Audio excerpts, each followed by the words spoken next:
weekend. I see a few folks kind of looking to get in, so I'm going to give them just a second and then get started. So I appreciate you guys coming on Monday morning. This is, of course, our last week. So we have Monday, Wednesday evening, Saturday this week. And then, at that point, we will definitely be chatting and figuring out what we can do for you guys, sort of that next step, making sure that you're in front of your office coordinators, office managers. So again, just because this is 2 weeks, it will not stop at that point. So just kind of wanted to make sure you guys knew that.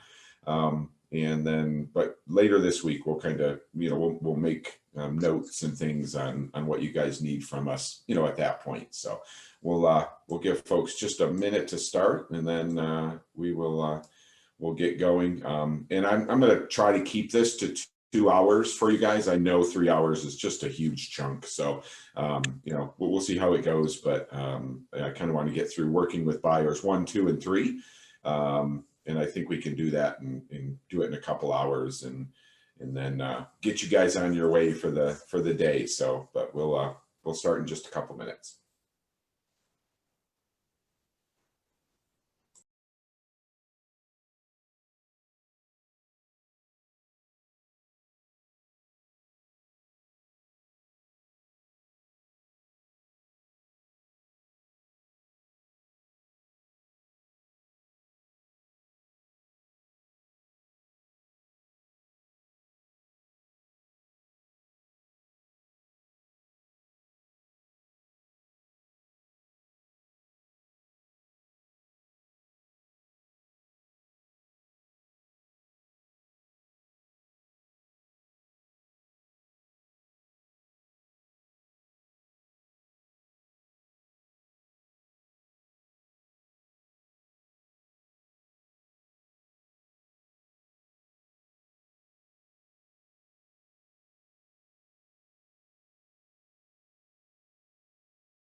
All right, let's get started with you guys again. Thank you guys for joining. Hope you guys had an awesome weekend, awesome Easter weekend. So I'm going to just kind of focus today. We got into it at the end of last session. I didn't want that to be rushed. So I'm going to kind of just start real quick with that beginning piece about, buyer interview and stuff like that. And then just kind of go through, there's 3 sections of this working with buyers. So we'll kind of just go through it and just really focus on buyers and again, would kind of love you guys to, to add anything to it. I see Darlene is on the call, so I'm going to probably pull Darlene in on here in some of this, working with buyers. She's in our Pickerington office in Columbus. Been doing this a while, so she's such a great asset when she's on these calls. So, Darlene, if it's okay, I may, ask you a few things as we're going. I do want to start with Bryce. So Bryce did, in case you guys weren't on Saturday, Bryce was doing, and Bryce is literally brand new, went and picked up his license recently and it just got it, but he was doing an open house with one of our agents in the Columbus area. So I kind of just want to pause for a second. Bryce, how did it go? What were your thoughts on it? It went great. I thought it was a little overwhelming because it was my first time doing that. Yeah. And I didn't know what to say, and I kind of was watching Jillian talk to attendees, and a side note, I've been bartending for like 18 years, so it does come natural to me to just like, approach people, talk to them, have a good time, and be laid back. But I was kind of hesitant because I didn't want to, say something I wasn't supposed to, or you know, I just kind of looked to Jill to kind of coach Jillian to coach me a little bit on that. But there was actually like 35, probably 30, 35 groups of people that walked through. Some had agents with them, some didn't. It was awesome. It was great to talk to people about the house and hear feedback, and Jillian coached me on the sign-in sheets and how, you want to try to figure out who's there unrepresented and who is, and, kind of focus in on those people a little bit. And I guess on the follow-up side, I kind of maybe need a little coaching from her on how to reach out to, what to say when you follow up with the people that attended, and kind of, what a good approach on that would be. Yeah, no, that's awesome. I mean, and again, we talk about this a lot, and of course I'll continue to talk about it. It is the market is a little bananas right now. So, normally if you, like a year ago, you do that with an agent as someone trying to learn, and, there's like, I don't know, maybe 5 people through, and there's 10 or 15 minutes in between each person that, you chat, and you're kind of, and I'm sure you guys were just, on the run the whole time. But awesome that you did it, you experienced it. Now you have questions. You're going to learn from doing it, from thinking about it, and from following up with Jillian. So, so great stuff there. Yeah, I had a good time. Yeah, it is, as far as, following up, I mean, obviously, trying to figure out, who was there, like you said, with an agent, or who still might be represented. But, there's a lot of ways you can follow up. So really you're kind of following up with, hey, it was great meeting you. It's not like, hey, do you want to buy the house? You're going to put in an offer, but it's awesome just to kind of casually start following up. And, if, would love to know what you thought of the home, and then lean to, hey, if that wasn't the right house, I'd love to, to help you find the perfect home for you, and your family, or whatever the situation is. So, but yeah, make sure we're doing those. So, Bryce did an open house Saturday, $620,000 house that one of our agents, Jillian Raby, had just listed. So she kind of set it up to list it, and then did the open house like 2 or 3 days later. So she kind of just had it all planned, like listed it, I think Thursday or Friday, something like that. And then just knew, hey, there was an open house Saturday. So, and then, Bryce went along with her and, kind of did that first piece. So,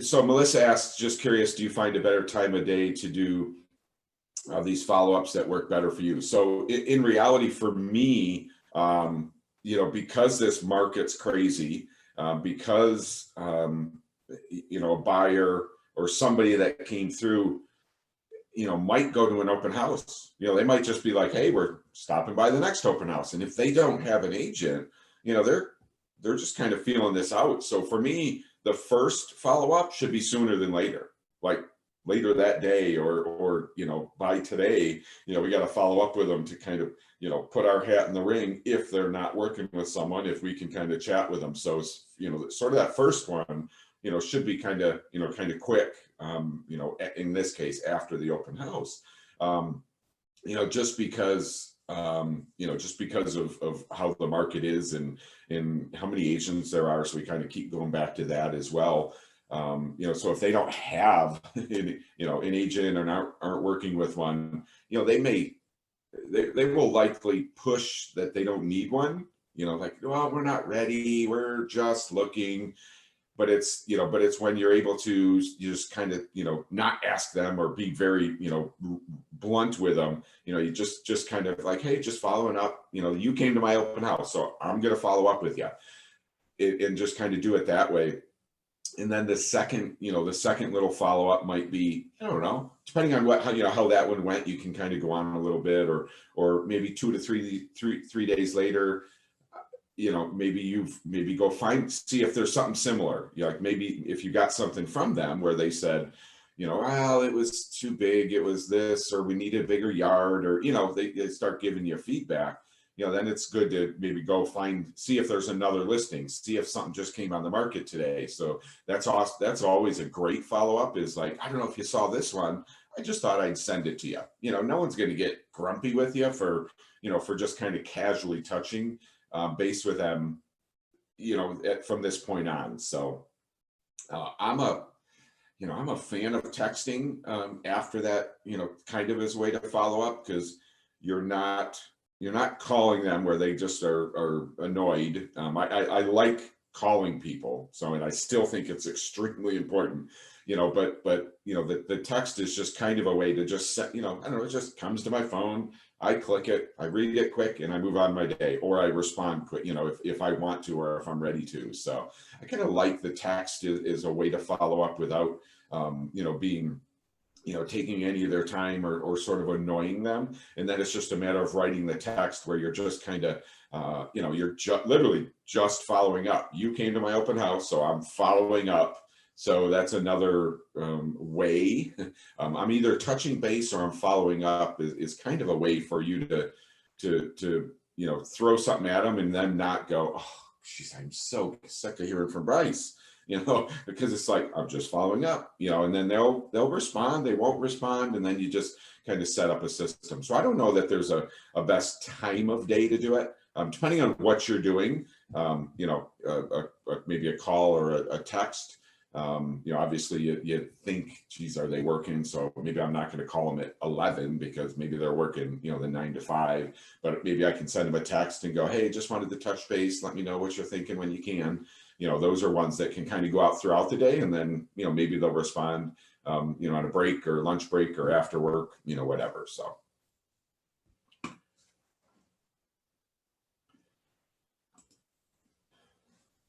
All right. So yeah, good stuff. And Melissa, by the way, I saw your post on, I think it was Facebook.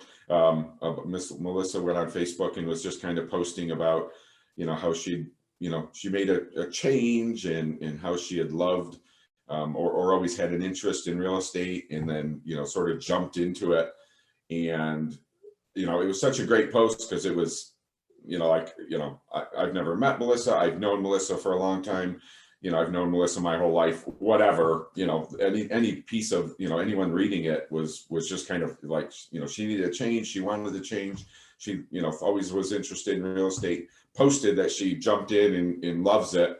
And I can't remember. I mean, there was just a huge amount of likes and comments and things. So, posts like that. So it was awesome to read, but posts like that are great ways for you to, we talked about it in one of the sessions, like, well, when we were talking about the sphere, we were like, man, how do I keep in front of these folks? How do I tell these folks, that I'm in real estate and that I love it, or that I can help them, or, whatever. It's like, how do I do that? Well, it's a post like that, because you're just kind of like, hey, I love what I'm doing. And, she didn't ask throughout the thing, like, I want to sell your house. I want to buy, she was just saying, hey, I have this new passion. I love it.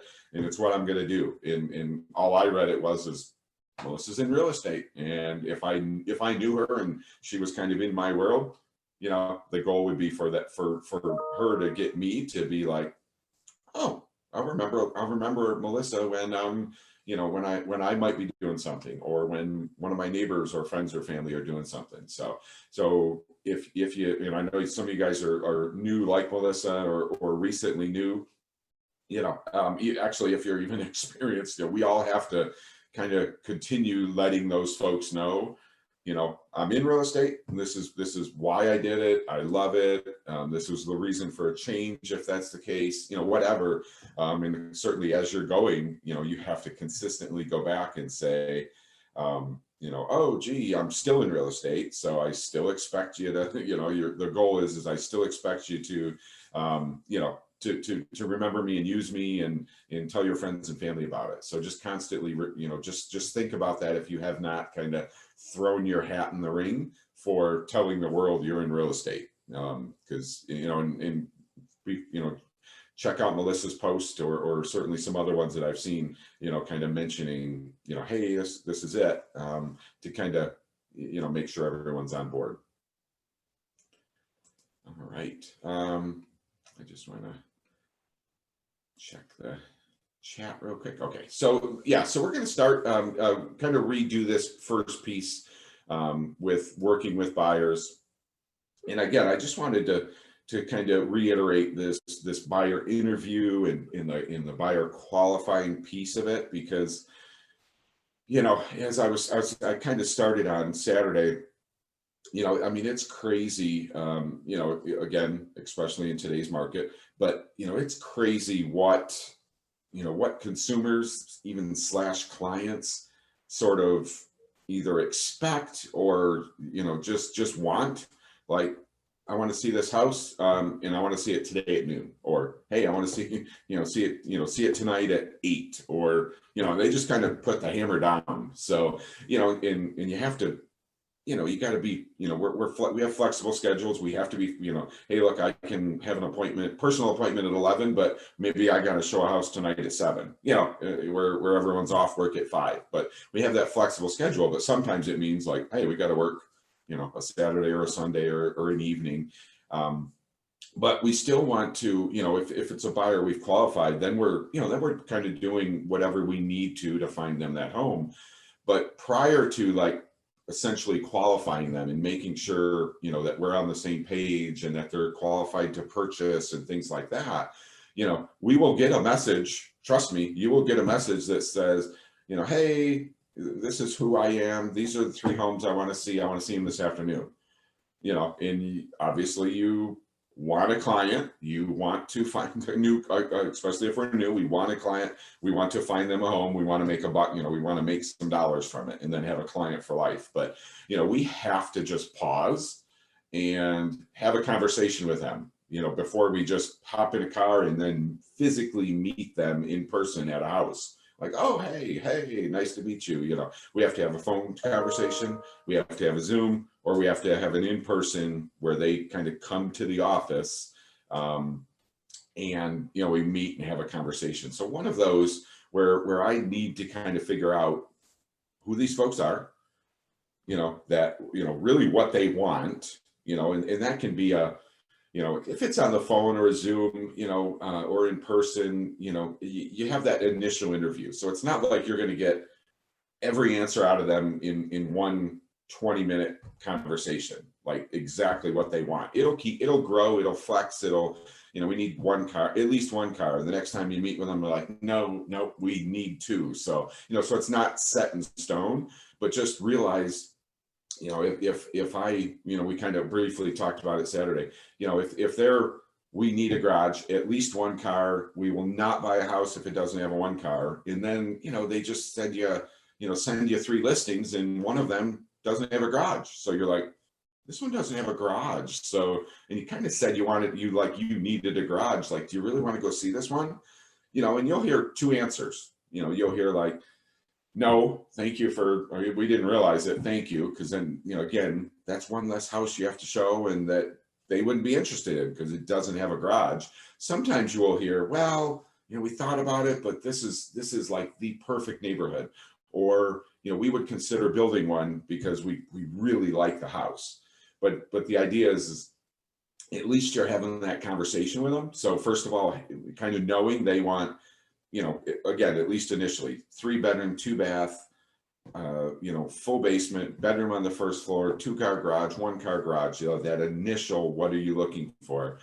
When you have a conversation with them, like, well, just checking, this one only has 2 bedrooms, this one doesn't have a garage, they're realizing like, man, this agent's kind of on it. He's not just showing us, he's coming back to us, he's paying attention to what we say. So having that conversation initially is very, very important, just so that we don't go out and show 10 homes when 5 of them aren't even of interest, or 3 homes when only 1 is of interest. So let's just go see the 1. Why see the other 3 if they don't fit our criteria? But again, sometimes that you'll be flexible based on what they say. And then the second piece of it, just as important, if not more, depending on how you feel, but is it, we certainly have to qualify them in the mortgage piece. So, you'll be amazed at not necessarily higher end folks, or you get a feel when you get on the phone, you get a pretty good feel for, how they talk, in that they've probably been through the process, and, maybe before, and they understand, yes, I know I need a mortgage. This is my I haven't been yet, but this is my scenario. So sometimes you just like, okay, so I got a good feel about this. I'm going to run out and show them one house, but you still need the pre-qual to put in an offer. So it's awesome for us to go, well, you need it anyway. Like, I kind of need to know, that we're on the same page, but you're going to need it to put in an offer. So, you might as well get pre-qualified. But, there are folks out there that think that, they'll qualify, they can make good money. They can, but banks, banks are just different. They don't, I make this much a week. Well, how'd you make it? And are you self-employed? Are you, what are the scenarios that what's your credit score? Like, you make good money and you pay everything and everything's good, but for some reason your credit score is low, or, so, we just have to get them in front of a bank to make sure that if we're going to look at $200,000 houses, you can afford 200, or that, that if it's 250 and you want to go that high, let's go a little higher. But, if it's only 150, guess what? We're going to look at 150 houses. So, so it's super important that we have that conversation. And as newer agents, it does, it can be a little intimidating, because you want to go look at houses. You want to take folks to go look at houses, and you don't want someone to go, excuse me, like, what are you saying I got to do? Prior to seeing homes, because then, you don't want them to go, well, I'm going to call another agent. You don't want that, but we still have to have that conversation. The what do you need in a house can just be, a conversation, 3, 2, this much in this school district, whatever, general price range. But the qualifying piece for the, the financing, really should be done before you step out of your house or step out of your office to go show something. It really should be done. And then send me a copy, so that we have it. And again, blaming that on, we're going to need it, especially in today's market, we're going to need it to put in an offer, and they're not even going to let us see the house without it. And you don't have time to go get it if you like the house, because the house will probably be sold an hour later. So, so kind of have a way to push that financing one. But then you get a little talk track down, and it just becomes kind of part of, get a buyer, online, you get, this person, that person, whatever, have that conversation, talk about their needs and wants, start making that connection with them. And then, the next piece right along with it is the financing piece. If they say cash, I think maybe last month I was having a conversation with Jillian, the agent that Bryce was working with. And I think she may have said something about having a buyer, of course, someone calls you up and says, hey, we're a cash buyer. You're like, oh boy, this is awesome. Well, guess what? You really need proof of funds. Like, you need to know they have that money, because kind of the same thing. So I think she had said that she had just either heard, or I don't know if she had an offer or someone brought an offer on one of her properties that, proof of, they asked for proof of funds, and they were stumbling, like, oh man. And like, well, the money's coming from, and she was like, oh boy, so just, I love the thought of, cash, but like, oh, we'll just need proof of funds. So if you want to, get me that now, we can just kind of have it on file, and it can be part of the offer when we, when we find the right house. And we'll just update it if needed, that kind of thing. Because then you get that, and you see that there, a bank letter says, hey, this person is qualified or able to purchase up to, this amount, or, they know what house you're going to look at. This purchaser can purchase the home at 123 Main Street, or literally a bank statement with account number and address, crossed out or something that shows there's 200,000 in the account, whatever it is. But making sure we have those is just as important. So any questions on that? Darlene, are you able to speak? I don't know if you are maybe driving around or? It's not Darlene, it's Rob Boudreau. I'm on Darlene's team. Oh, So gotcha. I've just been listening in the background, just sponging it up. I haven't even taken my test yet. I don't take it till April 30th. Awesome that you're listening in, Rob. Appreciate that. So yes, sir. I appreciate all the information. It's been very insightful and extremely helpful. Awesome. Yeah, Darlene is experienced agent in Pickerington, and she is looking to grow her team. So I knew that she was, grabbing a couple folks. So good to have you on, Rob. Thank you. Okay, so we'll kind of continue through this. And like I said, I'm going to try to get you guys out of here a little early, just so you guys can continue your day. So in person, Zoom or Google Meet, FaceTime, a phone call at this point is fine. And we don't really talk about it a whole bunch. I believe we are going to do a session coming up about, realtor safety. So, but that's a great way to, you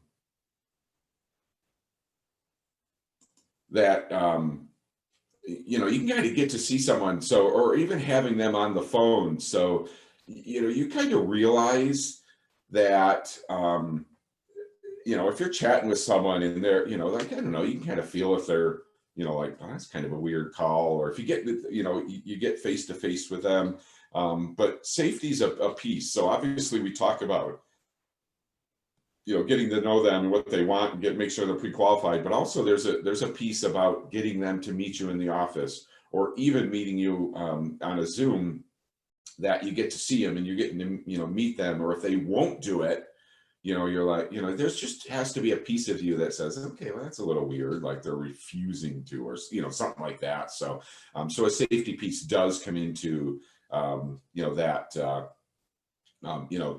part is sort of that meeting thing. You meet them in the office, there's people around, you go to meet them a house, this evening, hell yeah, the same folks we just met. So there is a safety piece as well.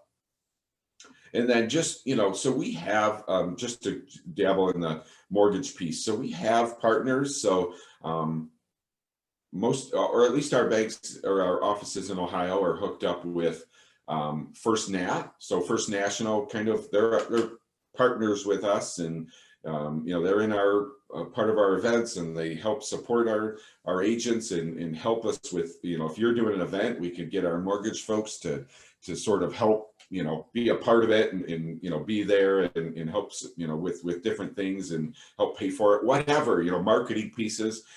So we have local professionals in each office. And we're working on that in Florida as well. So, just kind of know that they're there. And of course you guys will, you'll have a mortgage, somebody will have a mortgage with this bank or that bank, and you'll start, obviously, as you go, definitely start, meeting more mortgage folks and having folks that can do this or that, or, obviously it's up to the, the buyers, but, we can guide them as well. Like, well, here's some banks, like, these are banks that I've worked with in the past. I know the mortgage folks, I know how they work. I know what to expect. And, if you go over there, just not quite sure I know those folks. So it's kind of a question mark. So, so us, helping them with some phone numbers, or folks to contact is awesome. If they have if they have someone and insist on it, obviously, we don't push them away from it. But knowing that we have folks in our offices, so we have title folks, we have mortgage folks that are partners with. So we kind of want, can at least give our our information, folks information out, as you get to that. But you'll get used to that as you kind of start down the road, and obviously start getting deals and things like that.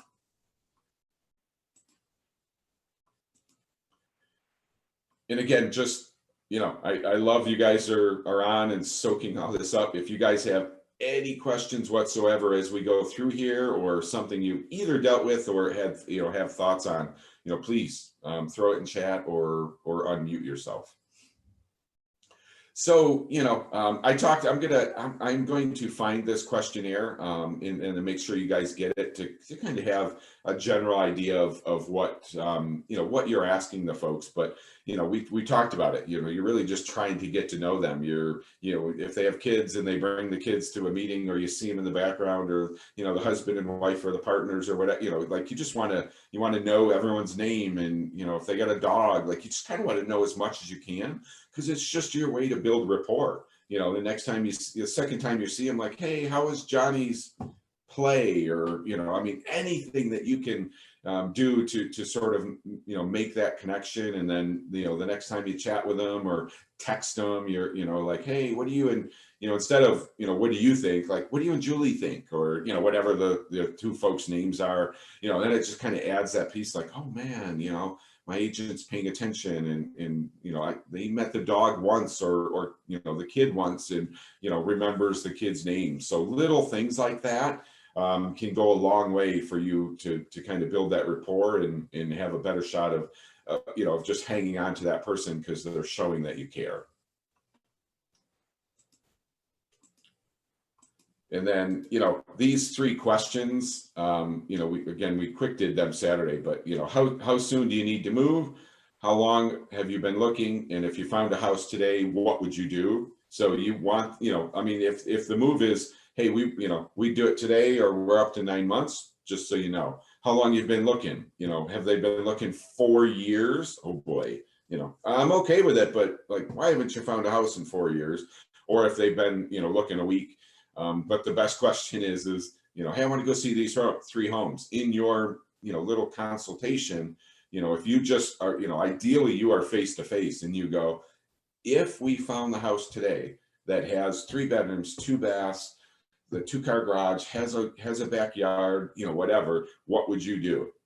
And if they're hemming and hawing and like, well, I don't know, you just have to have that in the back of your mind. Like, are they serious? Like, are they ready to buy? Because I really have no interest in going out and showing them homes for a year just because they're bored and like to see homes, or think they might be, so, the whole conversation about, what's happening in how serious are you kind of conversation will just go a long way in our world to make sure we just understand what we're in for, really. And it's important to know, like, you don't just ship someone off because they're not ready to buy today, but knowing that, I don't know, like, they really need the perfect house.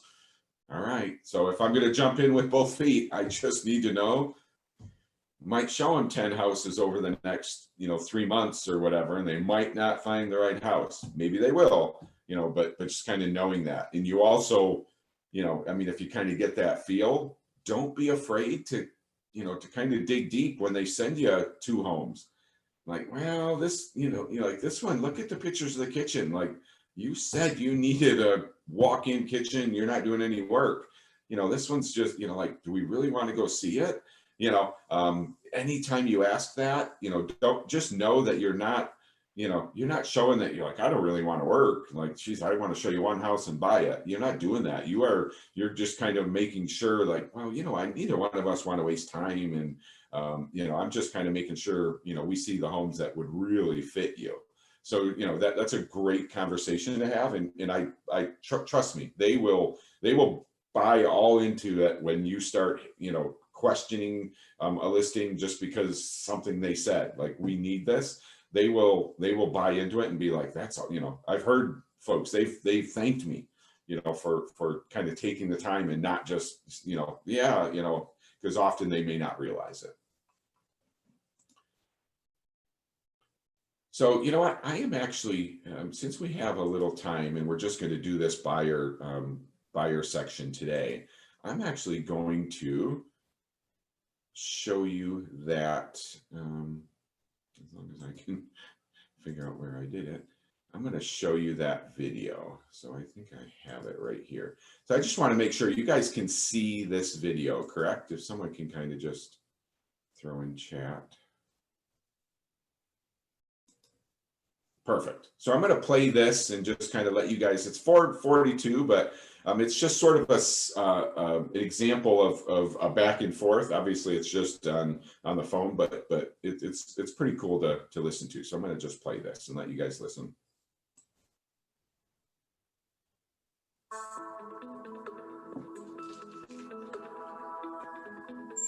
Simplifying and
All right, sorry about that. I'm going to just try it one more time if I can. I muted myself, and I wonder if muting myself made the volume not play. So I'm going to try it real quick, and then if not, I'll just email that to you guys. But let me just try it real quick and let me know if you can hear this.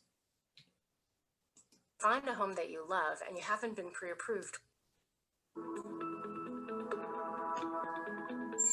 simplifying and streamlining the home buying process starts with the buyer consultation.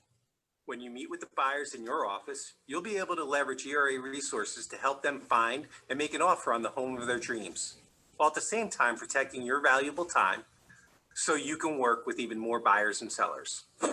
I'd like to invite you and your wife to meet with me in my office so that we can discuss what you're looking for in your next home. Can't we just meet at the house? Sandy and I are really anxious to see it.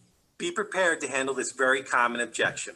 Of course we'll tour the home. I just don't want to waste your time by showing you only one home in case it doesn't turn out to be the one. Buyers will be more willing to meet with you in the office when you explain the benefits. Let's take a proactive approach by meeting in my office for about an hour where we can work on a plan to get you into the right home. I can use my resources to help you find the right home that best matches your criteria, as well as checking for contingencies that might not be apparent from the property visit. Danny and Sandy, it's really important that we get you pre-approved for the loan so that we can begin the home search as quickly as possible. The reason for this is that if you find a home that you love and you haven't been pre-approved, we can't move forward. Oh, okay. Well, we're actually pre-qualified, but what's the difference between pre-qualification and pre-approval? I'm glad you asked that. The pre-approval is the lender's determination of how much money you can borrow based on your income to debt ratio. Okay, that makes sense. Mm-hmm. This will help us nail down the price range that you can afford so that when you find the home that you love, we can move quickly. And in addition, sellers are in a better position to accept a pre-approved offer. And if there's any errors on your credit score, you can identify those and address them sooner. I have a few lenders I can recommend. How quickly do you think you can get the pre-approval letter? We can contact our lender today. Okay, great. I look forward to it. Get the most out of the meeting by setting your expectations up front so the buyers are comfortable with the process, and ask a lot of questions to fully understand their needs and wants. You'll need all this information to provide them with an exceptional customer experience. The purpose of today's meeting entails 4 objectives. I want to help you select the right agent, the right broker, identify your wants and needs in the home, as well as select the right level of representation that will best serve your interests. Now, have I missed anything? Well, we really want to find the home of our dreams. Understood. Now, to best serve you in your home finding process, I need to learn more about your wants and needs, as well as what you expect from me as your buyer's agent. Now, what amount did the lender pre-approve you at? Well, we were actually pre-approved for $350,000. Okay, great. Now, where would you like to live? Maplewood or Deep Springs, they have the best schools and they're close to work. Okay, and what features are important to you? Well, we want 4 bedrooms, 2 baths, an attached garage, and a fenced-in yard. Okay, so now that I know what your needs are and what's important to you, I think I can deliver on that. And with the tools and resources my brokerage offers, I think I can get you what you want. Take this opportunity to promote your expertise and the ERA tools you have that will help in the buying process, like Zap. This will show the buyers that you are the right agent for the job. My goal is to provide you with superior customer service. As a knowledgeable real estate professional, I will work hard to represent you. I will prepare the contract, present the offer, and negotiate on your behalf. I will also complete the closing documents and guide you through the closing process. Okay, that sounds great, but how will you go about doing that? I'm glad you asked that. When you choose to work with me, I can plug into a vast network of agents and resources to help you find the right home. Including your production statistics will help show the buyers your expertise. If you don't have production numbers yet, use your team's numbers or your company's numbers. All right, what we need to do now is have you sign the buyer representation agreement. And just so you're aware, my commission is paid by the seller's agent. well, we're not sure we want to lock into any kind of agreement. I understand. By signing the buyer representation agreement, you're giving me the authority to represent you in the home purchase, negotiate on your behalf, as well as make sure you get the best value for your investment. And that's important, right? Yes, definitely. Okay, great. Once you sign the buyer representation agreement, I can get to work for you.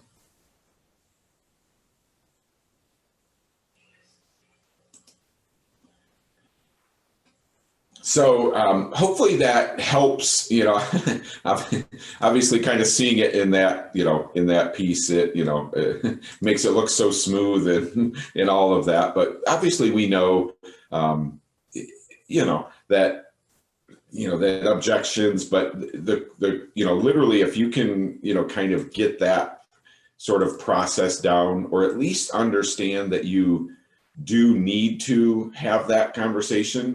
That's just all the way through there. That was basically protecting, protecting you, saving time, making sure that the folks are pre-qualified.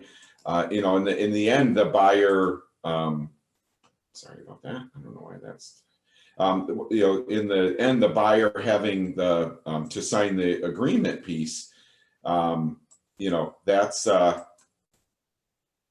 hate when it does this, them agreeing to work with you and not, sort of, just popping into an open house and using a random agent. So they're sort of just agreeing to, to work with you all the way through because of the value that you showed them.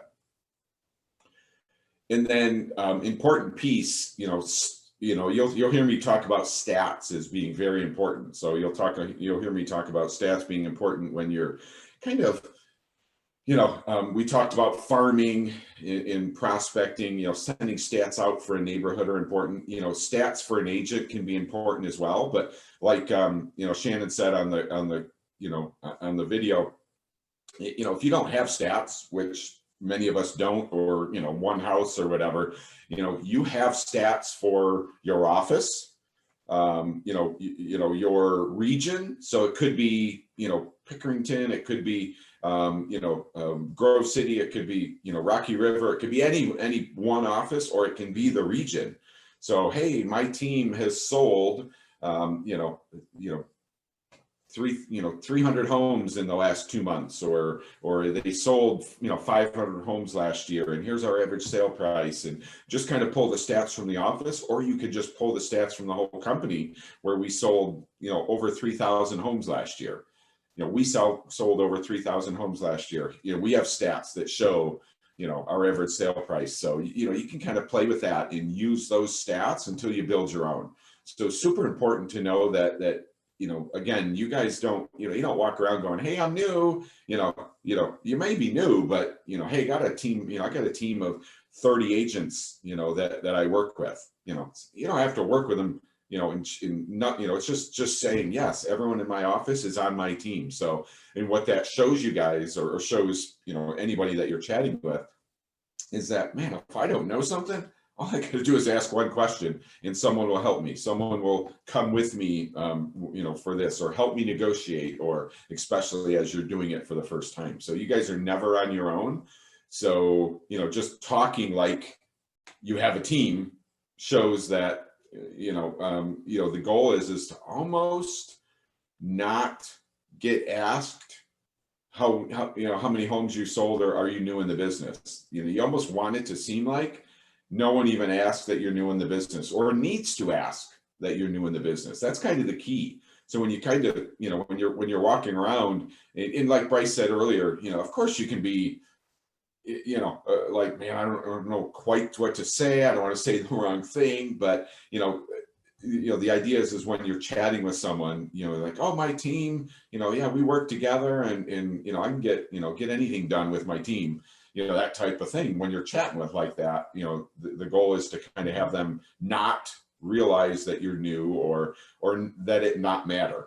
That's really the key. That it doesn't matter if I'm a month in the business. It doesn't, because I got 30 people that'll help me do whatever I need, and I want to work with you and help you find the right house. So kind of just, kind of having that core in your, kind of in your world will be key. All right, and this just does not want to work for me. So anybody have any questions on that? Are you guys good with that as far as, oops, sorry about that. I do not need that. All right, so I want to pause there. Anybody have any questions on that? Hopefully the video was helpful to, I made a note. I'm going to email you guys that. So it was 4 minutes. So it's not the worst thing in the world to rewatch it and maybe jot some notes down. It's awesome for you guys to practice that. If you practice it with someone in your office, if you, since we know that, highly likely that some of our first deals are going to come from our sphere, if you have anyone in your, like that first person that steps up, a friend of yours, a coworker, you've known them a little bit, if you can have that conversation with them and practice it. So anytime you can practice it, or as many times you can practice that, and then, ideally they're not just like, okay. Like if you get somebody, and that's great if you do that in the office, and then practice it with someone being good cop, practice with someone being bad cop, that type of thing, where someone's like grumpy and like, I'm not signing that. And you're like, oh, shoot, what do I say now? But get smooth with that. The quicker you get smooth with that, and whether it was just the beginning of it, and then work on this, second piece about the mortgage, and then the buyer consult where they're actually signing to work with you, it can come in pieces, but having that objection to actually, get them to meet with you, like, and they'll say, no, we'll just meet at the house. You'll be like, oh man, okay, but really you want to meet them prior. And if they won't do it in person, then be like, would you mind just, give me 15 minutes, let's hop on a Zoom. Well, the 15 minutes can easily become a half an hour as you start asking questions. But, to say, hey, I just need 2 hours of your time, like, oh goodness, kind of, but it's so important. So any practicing you can do with that. I mean, I literally have done that in a mirror, and obviously I didn't get a response back, but, just kind of getting the flow down and not seeming nervous when you do it isn't, just as important. So, so just kind of know practicing, that's great. If you guys want to practice with me, happy to, to sort of hop on a separate one-on-one call. But also anybody in your office will be great to do that as well. So I'm going to just kind of put these all out there so you see it. So, asking questions, kind of the way they did it, really you just want to, the more you know about them, I can't stress how they will start feeling connected to you. They will appreciate that you're taking the time to make sure that when we look at a house, it's going to be, you never know exactly, but, we're going to know that it has at least all of these 5 things, or you've said, hey, I'll take a chance and look at it anyway if it doesn't. So once you start doing that in the back and forth, and like I said, when it's face to face, or you look in their eyes, trust me, you can tell You know, you can tell if they're fibbing or if they're nervous about something, or, you know, like basically you're getting honest answers. So very important that we kind of realize that. You know, and then of course letting them know how you get paid, and then you know, kind of presenting that buyer's agreement and making sure they understand it, you know, is really great for you guys.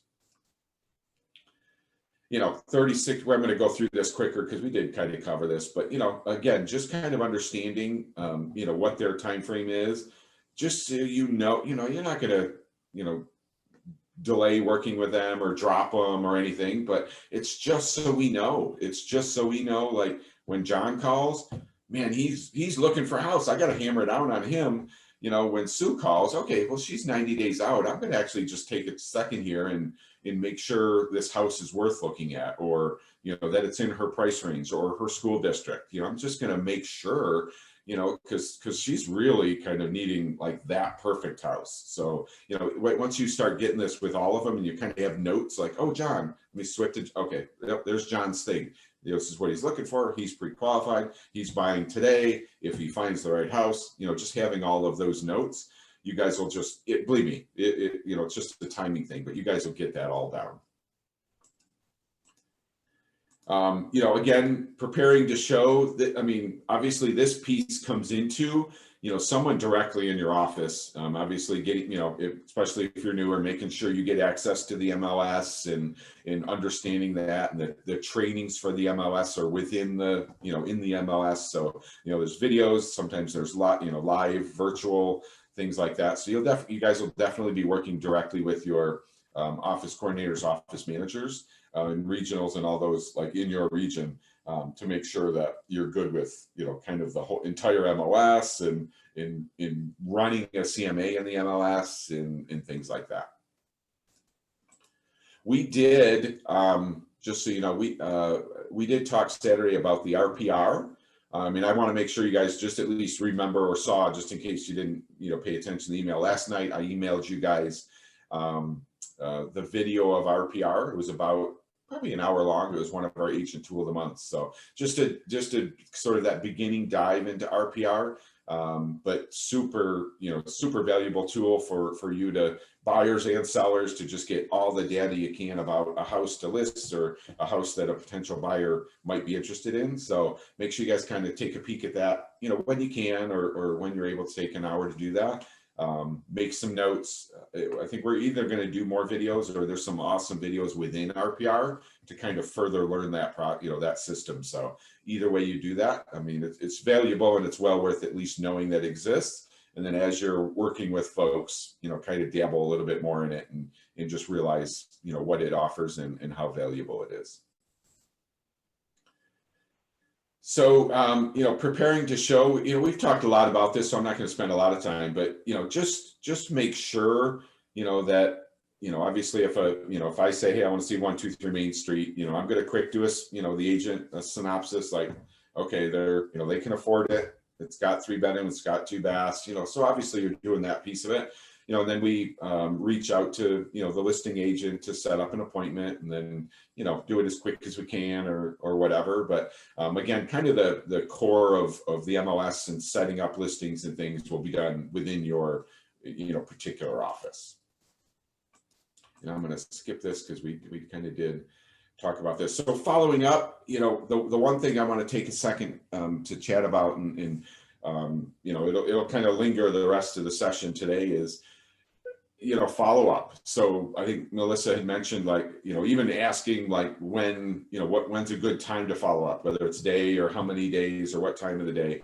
You know, the one thing that we have to realize is, you know, before long, you know, we're brand new. Before long, we will have 5 people looking for homes, you know, and then we'll have 8, and then we'll have 10. And before you know it, we'll have 2 past clients. So I have like 10 folks and 2 past clients. Okay. And then I get a listing, you know, so now I have like 2 past clients, a listing, and 10 buyers that are just kind of, you know, like in the 10 buyers, there are 2 that are now and 2 that are looking, you know, we've kind of gauged all them. But the fact is how do I keep, now I got to keep 13 people all sort of like, like the past clients, what do I do to stay in touch with them? And, the listing, what do I have to do? And how do I keep track of the 10 buyers? And, one of the buyers steps up, two of the buyers step up. So I'm kind of busy with them, but what I can't do is forget anybody. So it's so important to, for you guys to know, we have the system, we have the tools in the systems in place to help you do that. So, we talked about Zap and the website and the mobile app and the CRM piece. Well, we need that CRM piece to help us, stay in touch with folks and remember who, like, man, I got 13 people in my world. And then of course, then you got 200 people in your sphere that you're trying to work, like you need something in place, because the one thing we do not want to do, we do not want to lose someone because we forgot about them. I cannot lose one of those 10 buyers because I forgot about them because they weren't calling me every day asking about a house. The one that calls you every day, boy, I don't need a lot of remembering, I know they're going to reach out to me. So they're top of mind. But anyone that is not reaching out to you, but is in my world, we have to realize, like, that person's in my world. I want to be the one to find them a house. So how do I stay in touch with them so I don't lose them, so I don't forget about them? Again, the CRM will help you with that. Having them in one spot where you just log into the CRM and at worst you just see their name. Like, okay, Sue. Okay, so I saw, you're just mentally thinking, okay, Sue, she's on the listing alert. She knows that I know she'll reach out to me. Okay, next one, John. Well, I haven't heard from John in a while. He's on a listing alert. Should I reach out to John today? I'm going to send him a text. Hey, John, just wondering how everything's going. So when they're in one spot and you just take a peek at them every day, the goal is that you just kind of, in 5 days in, 6 days in, you go down and you're like, oh, Sue's good, John's good. Oh, I should reach out to Jack. Oh, Mary's good. Then you're just kind of buzzing through. But think about not having something and then like, well, they're texting me. So unless you go through every text in your phone or every email to think about, like, who do I gotta, that gets overwhelming. So having them all in one spot is super key. And especially as you guys grow and then get 5 past clients and 3 listings and, whatever that ends up being, it's super important for them to all be in one spot so you can easily work them. So thus the tools in Zap will, are the CRM are designed to help you. And then again, we've chatted about this, it just depends on how you want to chat with them. John comes up. Oh, I got to call John. Jack comes up, like, oh, I text Jack. Sue comes up. I'll text her today. Like how they're, how you should or want to chat with each one of them. But the idea is having them all in one spot so you don't forget them. So I'm going to, so I actually, the assignments, I love the idea of, you guys doing some role play. So, I don't care if it's someone in your house, if it's someone in the office, if you want to do it with me. But the first time it's like awkward and you're like, man, you're stumbling, like, but when it's with that, you can go, okay, what do I want to say here? Okay, this is my point, and then you can just do it. But it's awesome that you're, if you start practicing that, it's great if you record it. You don't have to, it says share it with me. I'd love that. I just know that you guys practice this some. I would just love that. So, and it will help you. Obviously, the 3rd time you're getting a little smoother, and the 5th time, and the first time you do it with a true person, you might go back a little bit and be like, okay, be a little nervous or whatever. But as if you do this and you do it right from the start, a year from now, you'll just be like, it'll be before then. But the idea is down the road, you got that piece down. It's something you do every single time because you did it right now. You practice, you start it now, you practice it, you get it down. In a year from now, it's just how you work. 2 years from now, it's the rest of your career. It's what I do. I have this conversation. I know I need to have it. I know exactly what I want to say and how I'm going to say it to get it done. And that happens from you starting it now and actually practicing it. Okay, so that was the first section. Let me quick jump to, oh, you know what? Oh, sorry. I did not want to do that. Just want to make sure I get to.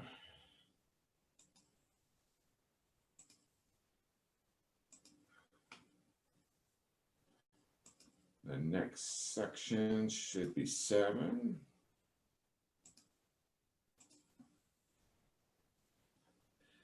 So this is just working with buyers 2. So we're just going to kind of continue this conversation and showing properties, handling common objections, and narrowing the search. So we've dabbled in this. So that's kind of why I wanted to kind of throw all these into, into one day, because we pretty much can, talk about each one through all 3 of the sessions. So before I actually get started in this one, anybody have any questions? Are you guys good with this? Hopefully it's, it's valuable. We kind of pull in some experience into it more than just kind of chatting through it. So definitely hope you guys can, if you're interested, unmute yourself or throw something in chat to stop me, cover something, go over something, redo something. Obviously I'm here for you guys. So I don't like doing these one at a time. Ooh. So, just showing property. So again, we've chatted about this, but doing that interview process, just from the experience, you will do something once. Everything I'm saying, you're doing this so you don't, so something doesn't happen. So you don't show up at a house and they're like, oh my gosh, why are we looking at this house? And you're like, oh gosh, like what could I have done to save us all time? Everything's going to happen. And every day something's going to happen that surprises you. It's our world. It's kind of what I find exciting. I know I'm going to learn something today. I know I'm going to, something's going to happen that I say, oh my gosh, I have never heard of that before. And that's kind of what keeps you on your toes. So you will show a house and someone will be like disgusted. They're even looking at it. But the idea is like every time something like that happens is my goal is like, I just don't want that to happen again. So when something happens that's new to you, and you say, oh geez, what can I do to prevent that? Like, I don't want to show up at a house and have them disgusted they're seeing it. I don't want to, so, okay, so I'm going to make sure I do the interview process, or I'm going to add a question to my interview, or, I'm going to make them, answer it, whatever. So you will find,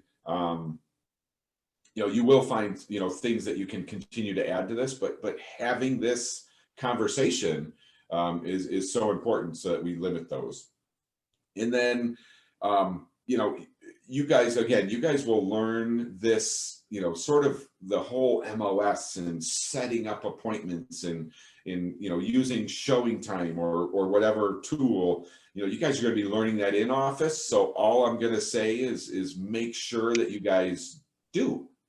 If you have questions about the MOS, go right in your office, grab an agent, grab your office coordinator, grab your office manager, your regional manager, whoever, in your office, and make sure you guys are comfortable with, setting up that appointment, like directly, like, okay, well, this one you have to call the agent. This one, okay, you use showing time. Okay, this one,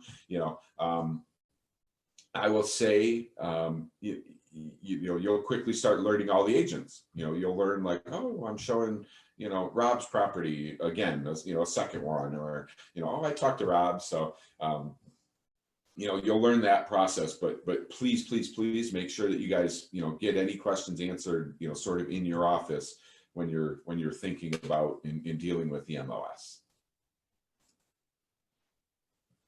So before showings, so, I'm prepared when I go to a showing. This is just something that, like you learn as well. Like, of course I started with like, oh, I printed out the MLS sheet and then literally go to the showing. And every time you show a property, you will hear a question, like, and some of them are new, but you will hear, what are the map lines? Okay, well, I should make sure I have a map of the property. What are the utilities? Okay, so anything that you can get prior. So what, just in general, what I do for a showing is I will print the MLS sheet, so I kind of have it. Often I have it on my phone, so I'm not a huge printer of paper, I don't like just wasting paper. So I either have the listing on my phone, or potentially if I think it's a client that likes to kind of feel it, I'll print it and then just give it to them, and I'll have a copy on my phone. I will have a map of the property on my phone, ideally. If it's something I know, then I'll print out. And then I will ask questions like from the listing agent prior to the showing. Hey, look, if I'm getting in the house in an hour, I'm doing whatever I can. This is one that I'm setting up for tomorrow. I got a showing tomorrow. I'm gonna kind of do a little homework. If I can get the utilities, everybody wants to know what they are, so they're going to want to know what they are at one point. I might get the utilities if I can, if they're not in the listing. Whatever info I can get on this property, I will print out the property condition disclosure. So, or have that, because that on that is, how old's the roof? How old, there's questions on there that are valuable to someone. So, it's not like they're walking around asking weird questions, but how old's the roof and things like that. And that's on the property condition. So kind of having as much data, again, for me to be able to answer a question, but also for me to show value. If everything I said, they asked was like, I don't know. They will ask a question where I say, I don't know, but I'll be like, hey, look, I'm going to text the agent right now, or I'm making a list. And as soon as we leave here, if you're interested in actually if you're interested in the home, I will get these 3 questions answered. So, you'll always get questions that you're like, okay, let me see if I'll definitely find that out. We're making notes on those, or I'm actually texting the agent while we're walking around the house. But anything I can have with me, and then like, hey, what's the map? And I'm like, oh, geez, let me see it. Or I just, either hand them a map or show them my phone, like, oh, here's the house, and, show them that. So anything I can have to be prepared is super important in actually getting them the info they need, but also showing that I don't just, I'm not just haphazardly show them homes. I'm prepared when we see this house. And then, obviously then you set up the showing. So, if they send you 3 homes to see, it's up to you to kind of look at the 3 homes and go, okay, well, let's start at 123 Main Street. And then we just buzz over 2 streets, and then we're doing, so you just kind of set up the path. And then another thing you will find out is how quick they look. I mean, you will have a buyer that is literally in and out. Like, no, we are 10 minutes in and out. They are just buzzing around, getting a feel for it. Maybe if they like it, they pause a little bit. You will have someone that is opening every cupboard and looking at every nail hole, just everything. So you get to know your folks. So then it's like, okay, 123 Main Street at noon. When do I see 234 Main Street? Do I see it at 12:15, 12:30, 1? Am I doing a half an hour showing or an hour showing? I don't think I wouldn't even allow my folks to be in the house for an hour. I'd be like, come on, but the idea is you get it. So then you're like, okay, noon, 12:30, and then travel, how far it is between each, and that you'll get that down quick. So, it's nothing to worry about at all, but you'll kind of get that down. And again, ideally you grab an agent in the office, the office manager can help you, help you set those up and kind of understand, the process, that you're taking, going from house to house.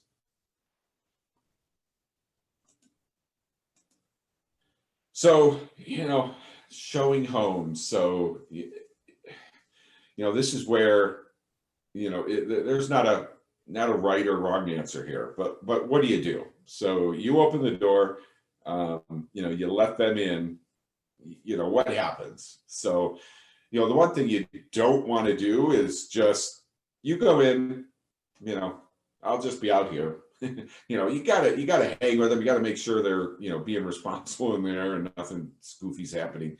But, do you follow them room to room? and go, here's the kitchen. I personally will open the door, let them in, of course, step in behind them and go, hey, you guys you guys do your thing. I'm gonna kind of just be following you through.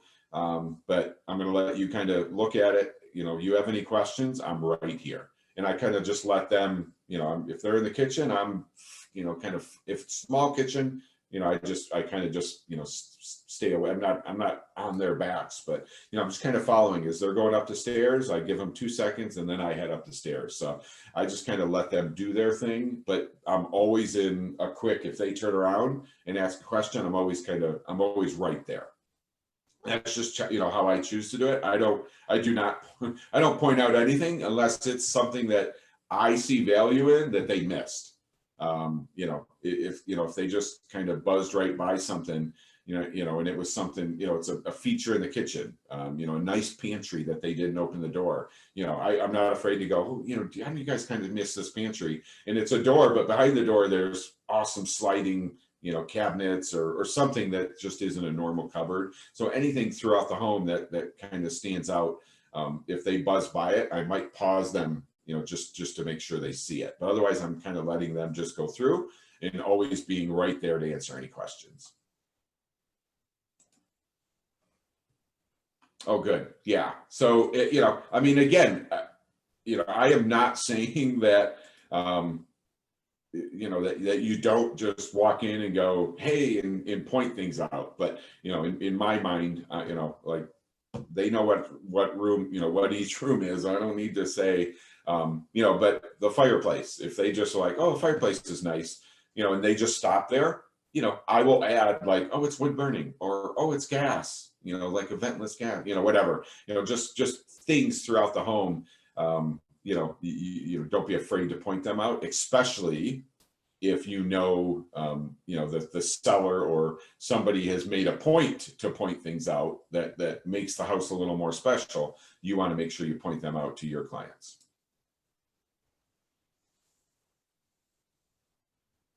Oh, good.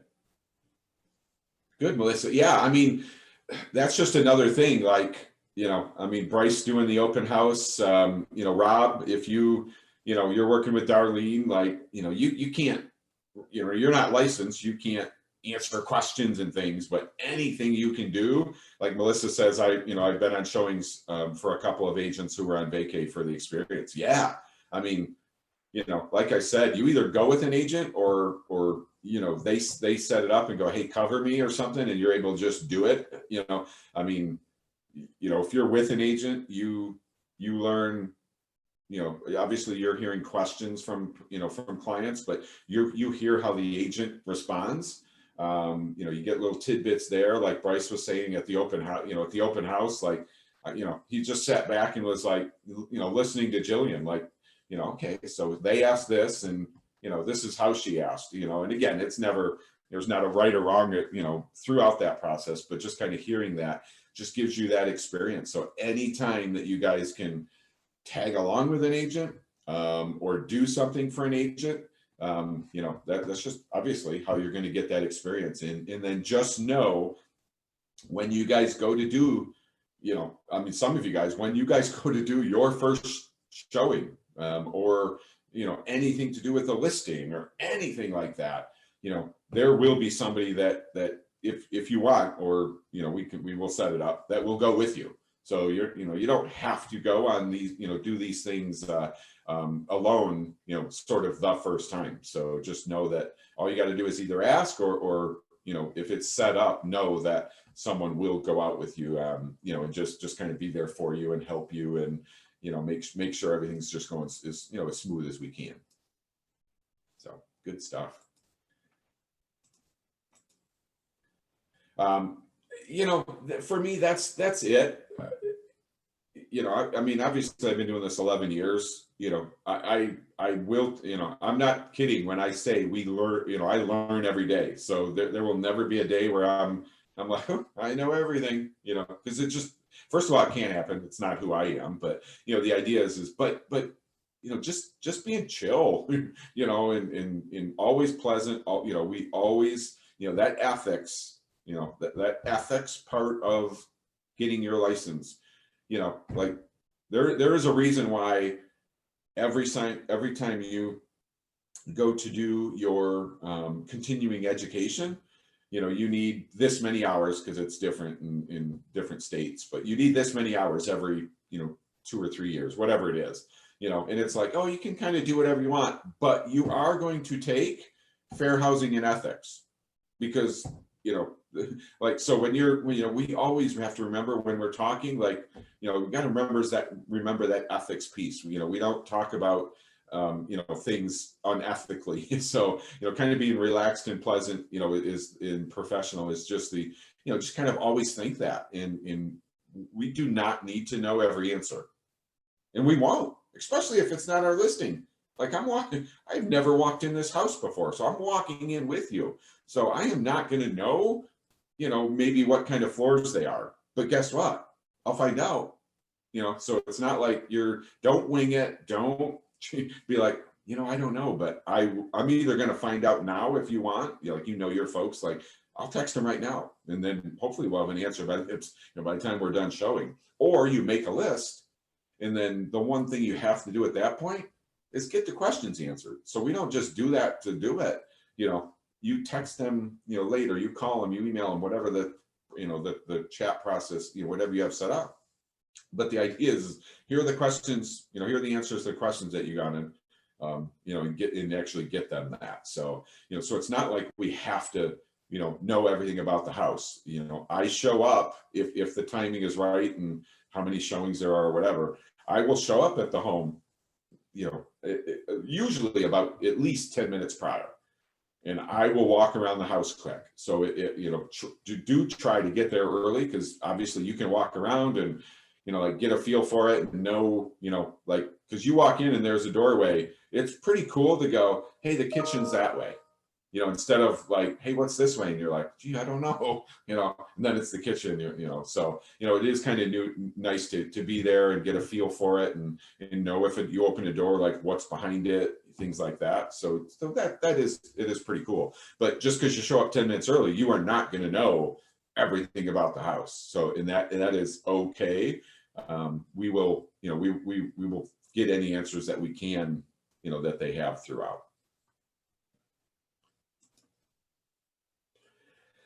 So yeah, don't lead buyers into a property or room. Invite them to take the lead. So when I say I open the door and let them in, two things about that. Them kind of following me, and me, like leading them. I like them to kind of do their own thing, but obviously it's also a safety thing. Like, I don't want to be, cornered in a room. Never had an issue. Don't expect to have one, but I'm always just cautious or aware of where I am. So my main reason is to kind of let them do their thing and not me be walking and then trying to keep up with me. Let them go at their pace. If they walk faster, I'll walk faster. If they're going slow, I'll slow. That's my main reason, but there is definitely a safety piece into it, with not, you going into the kitchen and then, someone coming in behind you. So definitely kind of a twofold there. But I kind of like them just to, to have the, go at their pace. So yes, I don't, just come in with the paperwork. I do have just a sort of a leather binder that I kind of carry, keep it simple. It says carry your phone. Do not be on your phone. Like, don't be, I don't know, checking Facebook or anything. If it's the listing, if I'm looking at my phone and I'm with a client, I let them know what I'm doing. Like, I will say, like, oh, I'm just checking the listing for, like, I don't want them thinking I'm on Facebook while they're looking at a house. So if I am on my phone, I just let them know what I'm doing. And they're like, oh, cool. Or I'm going to text the agent right now and see if I can get, that question answered, and, so that why I'm on my phone. So kind of just be aware of that.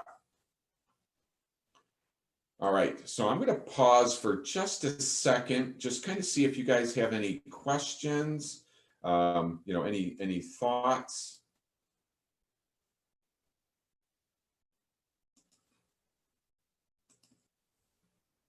Oh, good.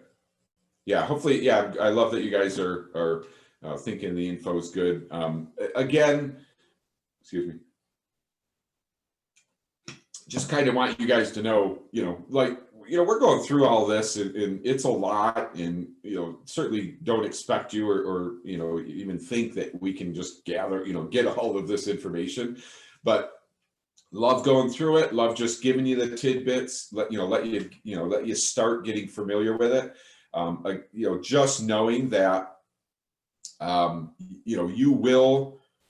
you will come up to, you'll be like, oh man, you'll be like, hey, what did Wayne say? Or, what did Rob say when I was in the office and was chatting with him, or, whatever, or you have all of us when you're going on that first showing. Obviously it'd be like, okay, I'm going to let them lead, but like, what do I do? Or what do I, say, or things like that. You will always have access to us. So anything we're going through here, a text, a phone call, or whatever, is, we're one little reach out away to help you through whatever scenario or first time thing that you're doing, as you get into your career. So yeah, great question, Melissa. So Melissa says, if you arrive early to a showing and another showing is going on, can you still look around the property? I will not sort of invade their space. If it's an agent that in our market, in my market, I should say, we do not have 50 showings in a day where you basically are in and out. Like, you have to be in and out because there's one coming from behind you. And that's in this market's a little bananas, and probably won't be like that down the roads. But when it is, I mean, if it's an agent I know, if they're inside, and I show up, I might walk around the outside, or if they're outside, I might grab the agent, or if I can get the agent, I might say, like, are you guys done inside? I'm waiting, but if you guys are done inside, I might take a look, but I won't walk in and just be around while an agent's with their client. So it's kind of like, hey, that's your time. But if I can do one of the other, or they're coming out, all I ever do is just ask the agent, like, hey, I'm gonna buzz around the outside, just get what I can outside. When you're done, I'll go in.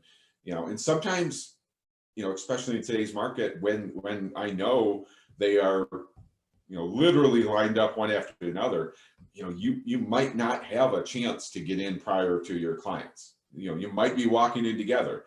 The only thing I don't do is, they will never know this the first time I've seen the house. I don't say, like, man, I've not seen this house. Once you're with a client, I actually, they ask me, like, hey, have you seen this one? I'll say, no, I actually haven't yet. So I can't wait to see it. I'm super excited to see it right with you guys. I kind of play on that. But it's not the worst thing in the world to be walking in if you either can't get there early, or I don't know, sometimes you just get there right the second house. If you're looking at two houses, the first house you can be 10 minutes early at. Well, guess what? They're right with you in the second house. So, it's not every time that you can do it. But just kind of saying or showing that, that you're super excited to see it with them is always kind of a cool thing to, and they're like, oh, great, let's go, and it's not that you're not doing your job. I mean, it's not like we see every house on the market. It's not like when it gets listed, like, oh, I got to go see it myself. So, if I have a shot, if you guys have a shot to get into a house, get into it. If there are vacant homes, if something comes on the market and it's vacant and you can swing by it and check it out, do it, because you are learning more about the market. You've seen the house. Maybe it works for a client that might not. Maybe the listing didn't look like it did, but when you get in, you're like, man, there's a third bedroom. They're just calling it an office. Like, you guys got to see this. But also just kind of, especially when you're newer, there's nothing like, okay, here's a house, it's 200,000. You walk in it and you go, okay, so this is a $200,000 house. You see the next one, like, okay, so this is 225. You're learning the market. You're learning what a price gets, what you get for a house for a certain price. So if you guys have a shot to get in anything, if you guys got a shot to go to an open house, like on Saturday or Sunday, you got 2 hours, buzz around and just walk in 3 open houses. and just get a feel. You know, and just like you're a client or a consumer, but just kind of get a feel for it and then buzz out.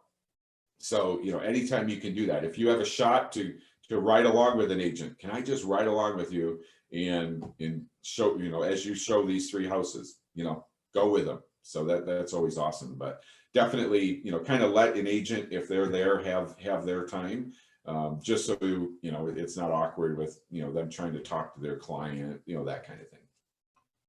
Hopefully that helped you.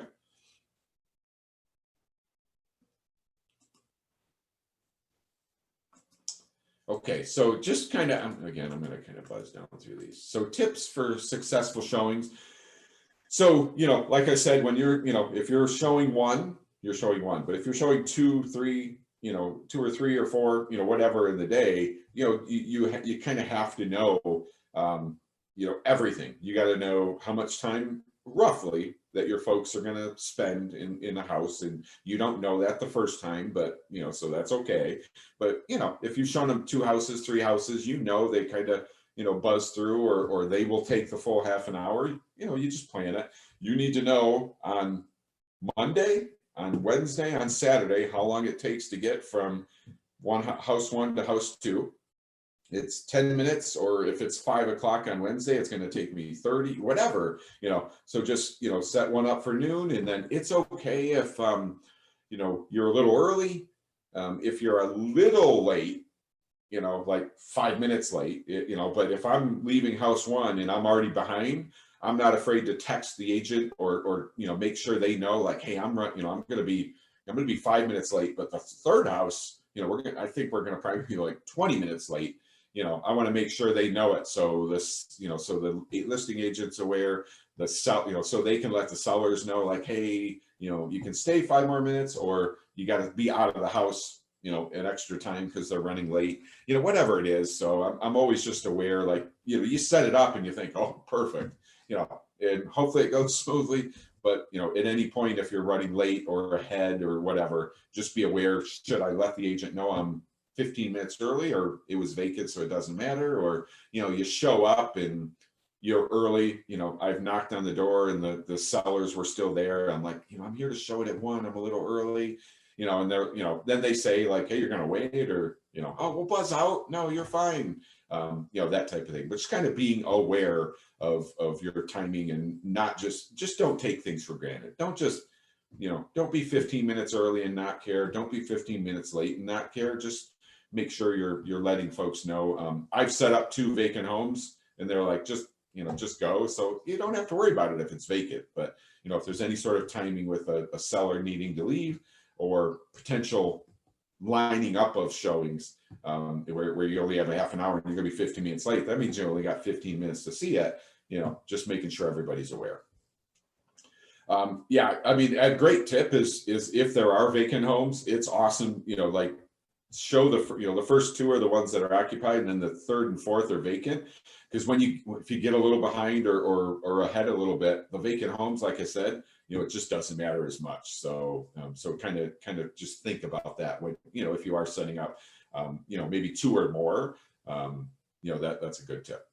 So just so you know, I have had folks send me just a crazy list of homes, 10 homes. I've heard agents, you know, post on Facebook that they're bragging like, hey, I got 14 homes to show tomorrow. I personally will never show 14 homes in one day. I'll be lucky if I show 14 homes to a client, unless we're really looking for the right one. I will do the interview to the hilt to get that 14 down to less than 5. You know, multiple things. 14 homes, like, how do you even set that up? How many of those homes will not be a fit? You know, how do you even remember what home was what after 5? So there's a lot of pieces in that, you know, but you will get someone that'll just send you a huge list. You better believe I will take 15 minutes right now and analyze each home, be like, well, you're only 2-bedroom and they want 4, but they like the look of it, or they like the kitchen. Like, well, you'll hate the rest of the house, but you'll love the kitchen. So whatever I can do, at worst, I will, you know, if I get down to 10, I'm going to be like, we're doing these over 2 days. So again, knowing that this is a weird market, just totally understanding that. You know, everything I talk about is kind of in the normal world. So you always have to adjust it for what's happening in today's market. So it might be like, well, I guess I got to show all 10, and because likely all 10 will be sold by the end of the day or whatever. But, you know, anytime you can whittle it down or separate them, you know, just because I think it's better just basically all around. Feedback is, I know we're busy. I know, you know, especially if you're, you know, sometimes you'll have 2 clients in a day and they each want to see 2 homes or 3 homes or whatever, you know, and then you got a buzz home and then you got family stuff. I get it. But, you know, when you're a listing agent, feedback is crucial. Like you know, if I know the thing's going to sell in an hour, probably not as worried, you know, but, you know, like my clients, my listing clients are basically thinking their house is perfect, or you know, at whatever level it's worth this is, you know, it is well worth this, it's perfect. You know, I need to know, like, when you show it, if you don't bring me an offer, like, why didn't you bring me an offer? I mean, tell me that the kitchen's too small, tell me the bedrooms are too small, tell me you don't like the paint color on the walls. I don't care. But, you know, the idea for feedback is I get to go back to my client and let them know, you know, remember that wall I talked about that we said we should paint and you said no? You know, they weren't thrilled with it. So, I mean, it's just an example. So the idea is with my clients is if there's something we could do. So, you know, if one person says, I don't like the color of the wall, I am not painting the wall just because one person says it. But I'm not a huge painter of walls. I don't care if the room's purple because that's so silly. I can paint it and be done with it in a weekend. But if, you know, if there's one thing that I could do that makes my house more saleable, I might do it. You know, can I make the kitchen bigger? No, sorry, I can't make the kitchen bigger. But if I could, I don't know, replace the backsplash, because I've heard 3 people say it's the, you know, the worst thing in the world, and I can do that for a price that makes sense. You know, if there's just something I can do. So just know feedback is important, you know, for a listing agent to just be able to take something back to their clients. So take a second and fill it out. You know, it's what your clients thought. It's not, I mean, it can be a piece of what you thought. Maybe it's the first time you've been in the house, like, hey, I think this. But this is why my clients aren't putting in an offer, or they're interested, but they're kind of thinking this. You know, it just gives them, you know, some ground to go back to their clients. And then leave the house as you found it. You know, I mean, obviously, you know, a door could be open, you can close it type thing, but you know, you're not leaving kitchen cupboard doors open, things like that. Just, you know, be respectful all the way throughout, and then leave a business card. So, you know, show really the first person that's going to see your business card is this home seller. So the listing agent isn't following everybody through to see, you know, you leaving that shows that, you know, you're an agent in the market and I showed your home. You know, just a great piece. So you go to 3 homes, you left 3 business cards. You go to, you know, next showings, you see 3 homes, you've left 3 business cards. So you're just kind of showing that, like, I was here, I showed your home, I will get feedback to your agent so they kind of know what my folks thought.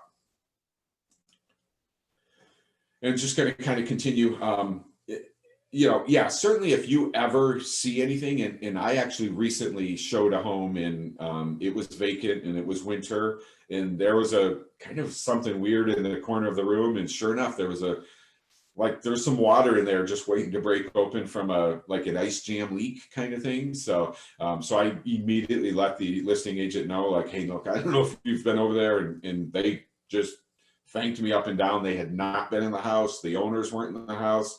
So I was able to let them know. They went over and were able to capture that without it breaking and then water being, you know, so, you know, if there's anything that, you know, that just doesn't, you know, you walk in, you unlock the door.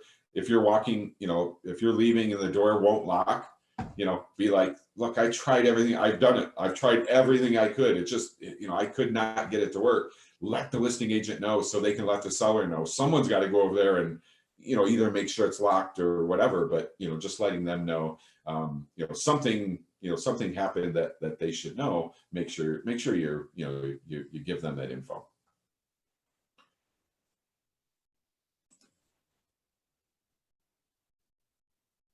Oh, that's awesome.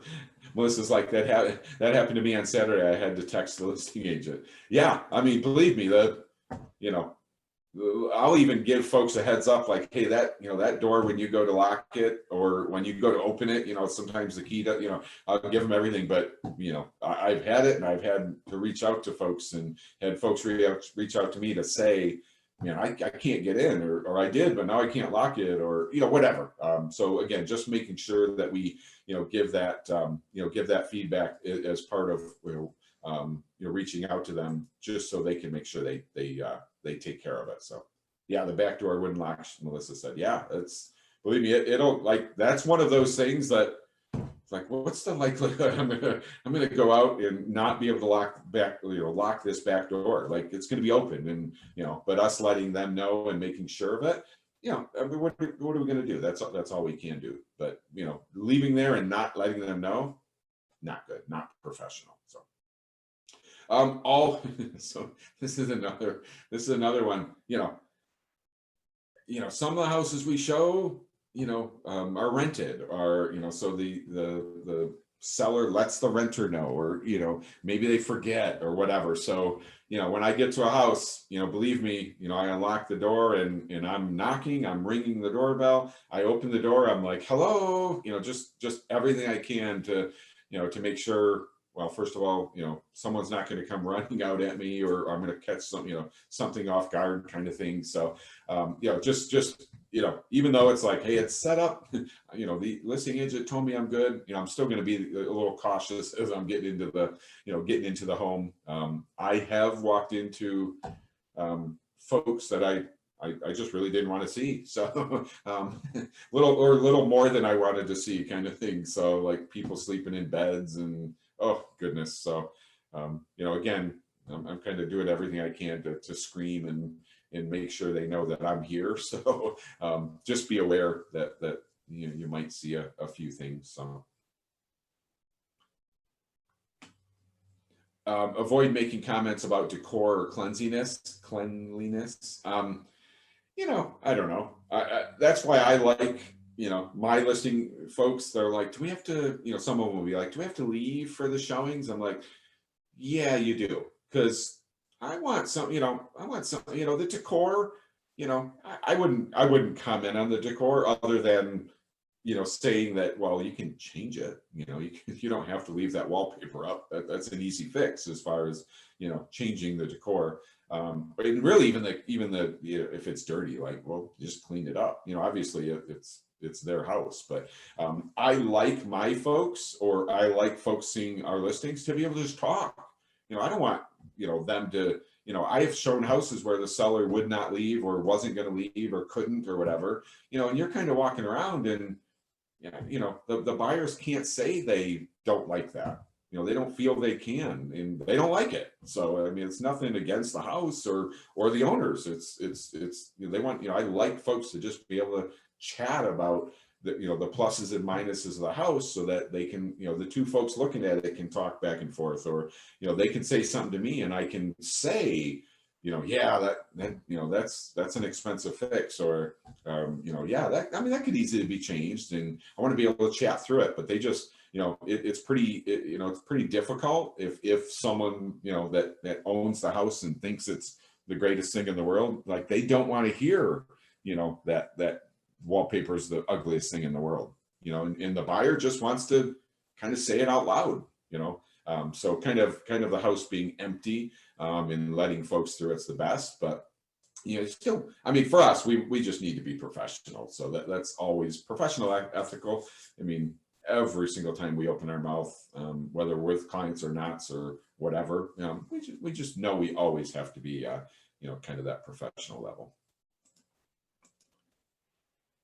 So, I love, the listing part. So when I say I open the door and let them in, well, the second piece is I'm always close enough, because I want to hear them talking. I want to hear, you know, well, first one, placing furniture in rooms. You know, it's not always, it's not a slam dunk, but it's pretty cool if you hear them go, you know, I think our bed would fit, you know, like right here. Or what if the bed was against that wall? Or, you know, hey, I think that little lounge would, you know, whatever, you know, there's kind of, you know, kids' bedrooms are another one, or, you know, hey, this bedroom could be an office, or, you know, things like that. Talking about, you know, family gatherings in the future, or just any sort of friends and family type thing, things they need changed.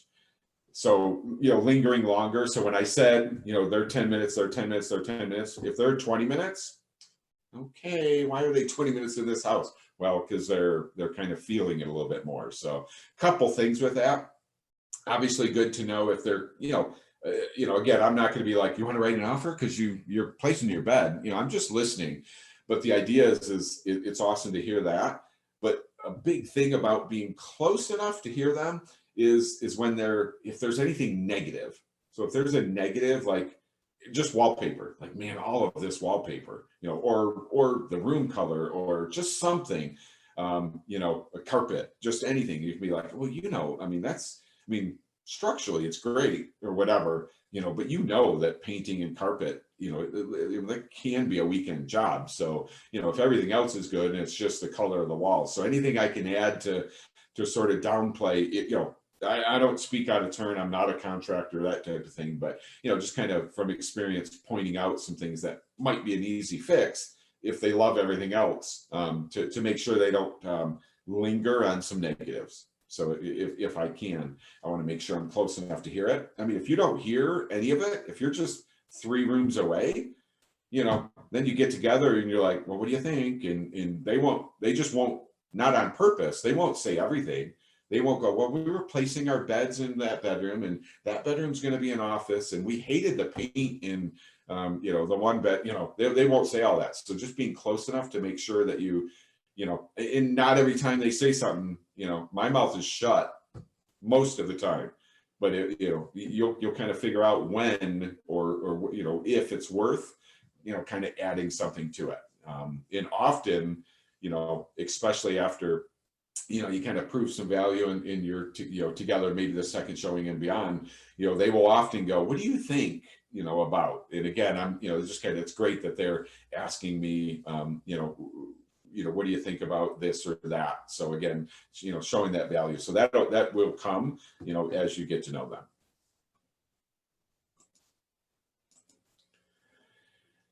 So some questions, you know, so you're kind of answering some of these questions as you go through the house, because you know, I mean, if they're going room to room going, oh gosh, this is not big enough, you know, if they're just, you know, poo in the house, you know, I'll probably ask this question, but I know the answer. Same thing. I kind of, you know, I'm hoping, you know, from things I heard when I asked this question, you know, I think I know what they'll say, but, you know, it doesn't mean just because they liked every room that they want to buy it, you know, but kind of knowing it. But believe me, you will get surprise answers when you ask some of these questions, just because, you know, everyone's different.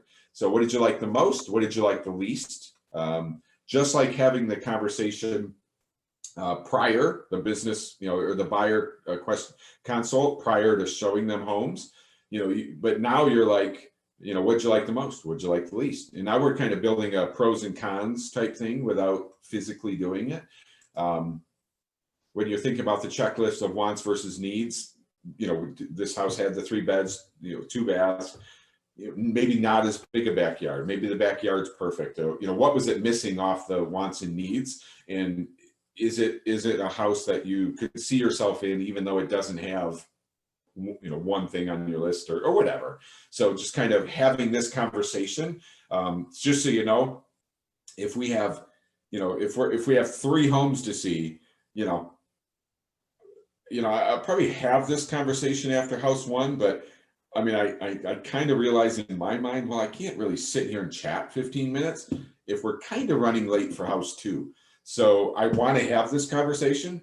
So I might have this conversation, quickly around, around the home. Okay, so, this house is totally out. You have no interest. Okay, we're going to chat about it more after house 3. But, or there's some, whatever happens in the house 1 and house 2, I'm kind of making some notes, and should we chat about it after the final showing?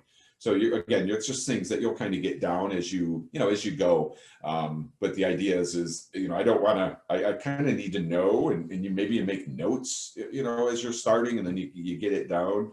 Maybe you just have a little checklist, like at the end of the showings or after this showing, you kind of just run down through it. In great questions, because ideally you're trying to figure out if this wasn't it and you thought maybe it was, like, why wasn't it? You need to know why. So the next house you maybe find for them is like, hey, this one's got the half bath on the, in the basement or something, like this one's got it, or this has, a playroom for the kids, or you just whatever. And that's that piece of you having that buyer consult to start, and then having a conversation after each showing or after each home, so you can better pin down, truly. When I said the thing would change, like their passion comes out when they start talking about, you go through a house and it's like, it didn't have a half bath in the basement. And you're thinking, like, it's a half bath in the basement. Well, if they're talking about it, okay, so a half bath in the basement or whatever, is important to you guys. Yep. Okay. Need to know that for the next one. So, and again, that was just an option, but things like that help you tweak down what the perfect house is for them. If you see more than one property, you get to the the third, you're starting these questions. You're like, was there one that totally jumped out? Is there one that, if I can get some questions answered, or is there one that might be worth either a second showing or an offer? You're kind of just figuring out if you hit the mark today or not. So, and then handling common objections. So I'll stress again, anytime you can role play, and this is another option to do it, there's just, we hear a lot of objections, anything from the very first conversation we have, throughout, but common buyer objections. This one needs too much work. The price is too high. They aren't including the appliances, or they aren't including, something in the, in the purchase. Some objections can be dealt with, others cannot. Needs too much work. I will, I'll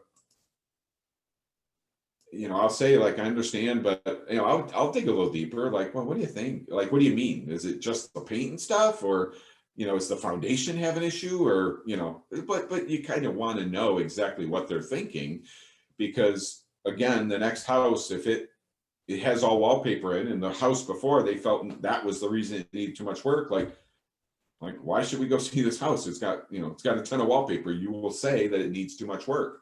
Again, just having that conversation. If they go, well, we still want to see it, okay, but I told you, it's got a lot of wallpaper, so it needs work. I just wanted you to know that. But of course, anytime someone says something as an objection, you don't hammer it back like, what do you mean it's like, no, I understand how you feel. It does seem like a lot for this house, so when you're kind of talking about price, but many of our clients felt the same way in this market. I mean, so we've seen, but you're always kind of countering it with, like, soothing them down a little bit, and figuring out if the house isn't for you, the house isn't for you. I have no interest in making you do it, or making you, like, selling it to you. Like, the house isn't for you, but I also don't need to come back and butt heads and being like, well, it's actually priced right, just because you think it's overpriced, or you think it's too much work, whatever. I have no interest in butting heads. I'm always kind of just like, I understand, that, it needs too much work for them. Like, okay, let's move on. It's not the house for you. If it's a true objection, deal with it. So that's actually what, I'm not afraid to say, I understand how you feel. It is a lot of work, or I understand how you feel. It's probably priced right for today's market, but if it's not if it was the right home for you, the overpriced is because it's not the right house. I mean, if it's the right house and you know, you can say that it's priced right for today's market, then for them, it wouldn't be overpriced, you know, so it's kind of, you know, so you'll figure out, you know, when you hear objections, you know, you're like, oh, this is John. So of course, you know, of course I hear that objection that it needs too much work, because that's just what John says about every house. You know, you'll get it. So you just, you know, I have no interest in butting heads with you. I understand how you feel. So, and then this isn't the house for you. Let's move on to the next one. And then following up again, you know, if John's reaching out to you every day, like, hey, you know, like John's front of mind, you know, he's always there. You're like, you will not forget about John. But, you know, you show a house to Sue and, you know, show it and you kind of get some feedback and she's like, well, I think, you know, I'm interested. I'm going to think about it. Well, you got to follow up with Sue. You can't just wait for Sue to reach out to you. If you wait for Sue to reach out to you, guess what? You know, Sue might be driving by an open house and pop in it and go, well, you know, it's been a week since I've heard from Wayne. Like, you know, I haven't heard from him. Of course, they don't reach out to you. So, you know, I get it.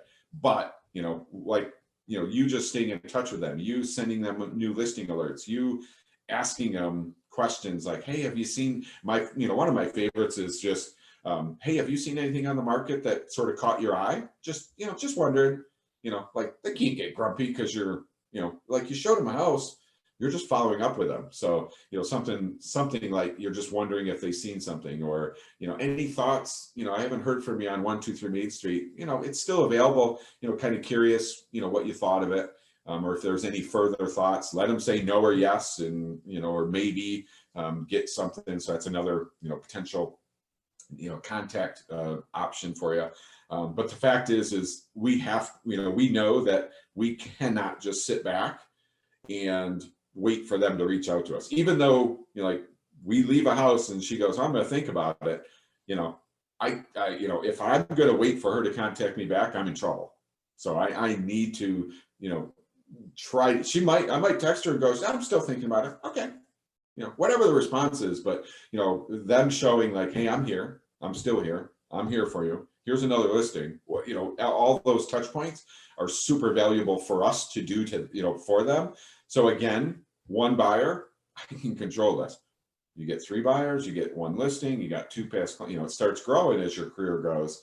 You know, you have to. So Darlene, who's working with Rob, she's been doing this for, I mean, I literally think like 25 years or 30 years. So she has, I mean, you can just imagine the amount of past clients and then daily clients coming to her and things like that. Well, how on earth do you stay in contact with, you know, 100 people that you truly want to stay in contact with? Well, you know, you need that help. So again, kind of going back to the CRM, notes, I put reminders in my phone. So, you know, if I need to call Sue on Thursday, like it's in a few different places, but I put a reminder in my phone, call Sue. And Thursday she comes up, I'm like, oh, I got to call Sue, or, you know, a text or whatever. Like, hey, Sue, just wanted to touch base. First of all, I wanted to follow up on 123 Main Street. I also wanted to see if you have seen anything else, you know, listed that has caught your eye. You know, and again, that's like, Sue, I'm still here. I'm still your agent. Let me know if you need anything. And again, Sue will think, you know, she will think nothing a week from today, thinking of just, you know, and not every client, but, you know, there are consumers that will just pop by an open house. Are you working with an agent? Well, you know, I've seen a house with one, but, you know, I haven't heard from him in a week. So, you know, no, you know, but, you know, like Sue hears from you regularly or consistently. You know, I need Sue to go in that open house and go, yeah, yep, Wayne, yeah, I have an agent. I didn't want to bother him. I wanted to pop in and just check out the house quick. So, or he knows I'm here, whatever. So that's the piece about, you know, figuring out how to, you know, not, I mean, again, going back to probably our first session, prospecting, you know, we can never, ever be too busy to prospect. I don't care if I have 15 buyers that I'm showing houses to almost every day, and I got 2 listings and 100 past clients. I still need to prospect. I still need to, you know, tell the world I'm still in real estate, and I'll take 2 more buyers and I'll take 2 more listings. You know, it's just what we have to do, because you know, there's nothing worse than being busy and having things close, and it happens to everyone. It happened to me. And again, it was like, I don't want that to happen again. You know, busy, getting all caught up. Everything kind of closes and you go, huh, I got nothing. You know, guess I better go find some buyers and find some listings because now I have some time. Well, finding an hour here and there, hour a day, half an hour a day when you're crazy busy to be like, hey, I'm looking for my next listing next month. I'm looking for 3 more buyers for when these guys get done. You know, that kind, so kind of having that system in place to say hi to everyone all the time, and I'm still in real estate, kind of keeps that pipeline flowing. So, and I haven't talked about it, but you know, continuing to prospect. So you guys hopefully are continuing to, or have started, or are building your sphere spreadsheet. So going back to the Zap spreadsheet, or I don't care if you're writing them down, I don't care if they're in just whatever they are, you know, we are creating our sphere. We are using, you know, hopping on our phone, we're hopping on social, we're looking through our emails, we're looking at our neighbors, our past coworkers. I don't care where they are. You know, we are gathering all of those folks up again, because they need to, you know, just like Melissa did on Facebook, you know, she threw it out there like, hey, you know, this is my little story. I'm in real estate. I love it. You know, and then everybody's like, you know, of course, congratulating her stuff. Well, Melissa can't do that once. You know, you can't just do it once and go, everybody knows, because guess what? 2 weeks from now, you know, it's not front of mind. So what are we doing to say, hey, I'm still in real estate. Hey, I'm still, you know, throughout, you know, the days, the months, the years, you know, we just constantly have to do that. So again, just something to think about, but realizing that we absolutely need to, you know, kind of have a prospecting piece in place. But, you know, for our, to start for us, we are actually building it. We are building it with, these are the people I know. And these are the people that I know that if they knew I sold real estate, they would use me as an agent or refer me out. So yeah, Melissa's working on a business page and then social media content. So, you know, again, it's, you know, it's just realizing as you get into it, and I know, you know, you're either just licensed, some of you are trying to get in it. And of course you want to, you know, you want a client so you get paid, but, you know, it's like, well, the client, you know, if the client comes, but you still need a second client. So you can't just get a client and go, hey, I got a client, you know, get a client, be happy about it, work them, but also be prepared. Where's my second one coming from? Where's my third one? Where's my fourth? And then all the way down to where's my 1,000th client coming from as your career blossoms. So awesome. So yeah, and again, I will stress, you know, you guys need any sort of help, any sort of guidance, any sort of, I'm overwhelmed, I'm bogged down, I don't know what to do today. Please reach out to me, your office manager. You know, they are there to sort of, you know, just help you and you know, help guide you. So, you know, that's the reason we're all here, is for you guys. So don't think you're on your own, that, you know, because it can be overwhelming. There can be a day you wake up and go, I don't have a client, and yet you want me to just do all this stuff, and, you know, like, I need a client. So, you know, it can be overwhelming. So please, you know, it's normal. So no, you're not, nothing wrong there. But know that we're all here for you, so that you guys, you know, we can help you. We can, you know, just give you some advice or guide you, or pep you up to say, hey, it's, you know, it's going to work. You know, we unfortunately in real estate, you know, I don't just wake up this morning and without doing anything, someone doesn't just pop on my door, you know, but I'm doing my stuff. Guess what? Tomorrow morning, someone could pop on your door. And that's kind of when it all starts coming together. But, you know, that sphere, that spreadsheet, super important. The Zap website, you know, filling out that page so that it's accurate and got some data on it about you, so that you can start sharing that. You know, all of that stuff is literally building towards you know, being out there, and one, you know, one less thing that you have to, you know, sort of think about or potentially freak out about, you know, to where your, you know, your next deal is coming from. So.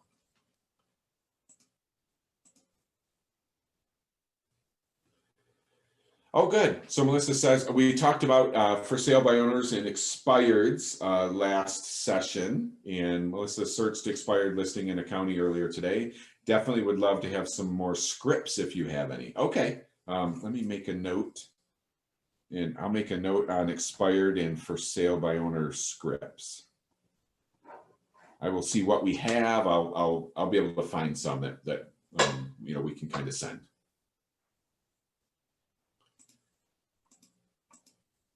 Okay, so I'm going to stop. So we have just one more session. You know what? I got to take 2 seconds and plug my computer in. Sorry about that. But we have just one more section. Like I said, I believe we will be able to get done early here. I don't know if I'll be done quite by noon, but it won't be too much longer. So I want to make sure that you guys. So let me hop back in here. I'm going to ditch that one.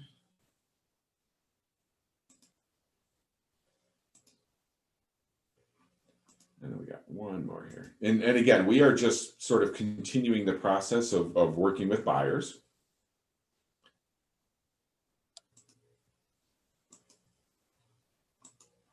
There's so much, you know, obviously with buyers and sellers and things. So, you know, again, just kind of throwing this out. So CMA, writing an offer, and then presenting the offer. So we're just going to kind of touch base on this, because not that I don't want to spend time on it, but this is just one of those things that the CMA is one thing, but, you know, writing an offer and presenting an offer, you know, I mean, I can kind of go through it today, and I want you guys to kind of just hear it and have a general idea. But in reality, you know, my thought is, you know, even if I just showed you front, you know, like start to finish, you know, 2 weeks from now, you have to do this, and you're like, oh gosh, Wayne taught me how to do an offer, like, and I don't even remember, you know. So your in office folks are there and will be there when you need, you know, like the worst problem in the world is I got a buyer, I showed a property, they want to put an offer and I need help. Worst problem in the world is that, you know, someone drops everything and goes, all right, let's write the offer, you know, and they will be there for you. You know, you're not going to write this offer without someone, you know, helping you. What do I put on this line? What do I put on this line? At worst, you know, you kind of fill it out and they, you know, they go through it before you submit it, you know, and make sure like, hey, you're offering this, you're this, oh, you forgot about, you know, this, or, you know, whatever, you're protecting your client. So there is nothing you're going to have to do in this process that, you know, like, oh, you got to write the offer yourself and submit it. Good luck. You know, we are right there for you, help to fill it out, help you present it, you know, help you negotiate it, you know, through that whole process. So you are not doing this on your own. But I kind of just, I do want to, you know, chat about it. So again, you just have the familiarity with that. So CMA, comparative market analysis. So what that is let me just do all those. So I'm going to sort of separate this now so you guys understand it. So the CMA is basically what I think the home's worth in what the market's saying. And then the second one that you hear about as far as valuing a home is an appraisal. So an appraisal is done by a bank. I need a $200,000 mortgage. Obviously the bank sends someone out there to appraise it to make sure it's worth 200,000, because, well, I'm not loaning 200,000 if it's not worth 200. So, you know, we do not appraise, we are not appraisals. We do not do appraisals. We, you know, we don't go in, you know, we're not in the house like measuring each room and determining how much a bathroom is worth versus not. I mean, we'll do that in the CMA just in general, but we are not appraising the home. We are just giving a market value, a market analysis. You have a 3-bedroom, 2-bath, 2,000 square foot house. You know, I'm going to go in the MLS. I'm going to run a report that shows me other similar size 3-bedroom, 2-bath, you know, that yours is 2,000 square foot. I might go 1,800 to 2,200 square foot. You know, I'm kind of doing a general analysis. It gives me a report that says, well, 10 homes sold, 5 homes are on the market as active, 3 expired. So I kind of pull all that data, and my job is to analyze, I don't know, which properties are most similar to mine. And I can, let's say I grab 10 of them, and the average sale price, active price, expired price comes out to 210. So and then I'm basically looking at it like, okay, so what's happened in the market for homes similar to you, the average sale price right around 210. So I'm like, okay, so I'm kind of, like, I'm gonna see the house, I want to analyze a little bit more, but I'm kind of thinking it's around 210. So you can get in the house, it can be, upgraded to the hilt, where you're like, oh geez, this is worth more than 210, or it can be, need a lot and just not well cared for. You're like, okay, so it's not a 210. So again, we're just kind of, helping price it, but we have no choice but to pull what else is in the market. Because guess what? Our clients are going, you have a 3-bedroom, 2-bed, 2,000 square foot house, and you're listed at 300, and everything else sold for 210. Like, what's going on? So we got to price it right, and then you just, you go with it. It's I use my gut a lot. I kind of pull the data, but then I use my gut as far as, if the market's crazy, can we go a little higher? They always say, like, what's the highest we can go? And so I'm like, well, we're not in a market where we just throw numbers out there and see what people say. Like, we got to be pretty specific, pretty precise. So I might go a little higher, and then let's see what happens, or whatever. So we're kind of pricing this property based on this CMA. So when we can do this in the MLS. We can do it using RPR, the Realtor Property Resource Program, which I talked about in the video I sent. So but CMA, like, it's what's sold, it's what's available, and it's what's expired, and then you kind of just compare the 3 different numbers, in with the seller, ideally come up with a price. So if you can get around 210, that's perfect. If they want to, like, can we try 219? If they're like, hey, we want to try 249, you're like, oh boy. I mean, like, there's nothing that shows your house is worth 249, not even in a crazy market, so then you have to have that conversation. Like, you have to have it like you're only listing it for 249. Yep. I mean, do you want to take it and let them know, like, well, we're going to have a conversation in a week, and if we don't have any showings or anything going on, you got to come down in price. You can say, it's not worth my time. The thing's not going to sell. You think it's worth 250. It's not. I don't want the listing. Like, I've walked away from a listing going, I don't need the headache, because you're going to be complaining to me a week or 2 weeks in that, I haven't showed it, and where's my offer? And, and it doesn't matter that you've told them it wasn't worth 249. You listed it for 249. You took the listing. So bring me a buyer. It's just, so you really have to kind of look at yourself. And I know it's one of those tough ones, like to think you're going to turn down a listing. I get it, but it's, you got to make sure that they understand it's overpriced if you're going to do it. And that's extreme. I have that conversation if it's a 210 house and they want to list it at 219 or 224.9. Like, that's pretty close in my mind, less than 10%. They could easily negotiate down to the 210 kind of thing. But I'll have that conversation, and I will seriously consider whether a 239 or anything higher, or whatever, some crazy number is worth even dealing with. So but we have to kind of know the CMA. You can run a CMA for a buyer as well. So buyer says, hey, I want to, I like 123 Main Street. I'm kind of wondering about the price. You can run a CMA, similar homes, similar finishes and things like that. And sort of be like, well, I kind of have it being a 210 house. They're asking, 214, or, if it's kind of one extreme to the next, you can help your buyer if it's listed at 224 and, you think it's a 210, like, well, I mean, everything else is saying 210, and I didn't really see anything jumped out at me when we were walking through it. It's not like granite and all that stuff, just, similar finishings to what's selling for 210. It's up to you. The seller doesn't have to sell it. So you can put an offer for 210 and that's the most you think it's worth. Seller can say, the heck with you, I want 224, or you're not buying it. Then you kind of go with whatever happens there. But you can help both buyers and sellers make sure that we're either buying at a fair price or selling in the market, being listed at the right price to make sure we get activity and actually sell the house. And you will hear, believe me, we are not, we're not anxious.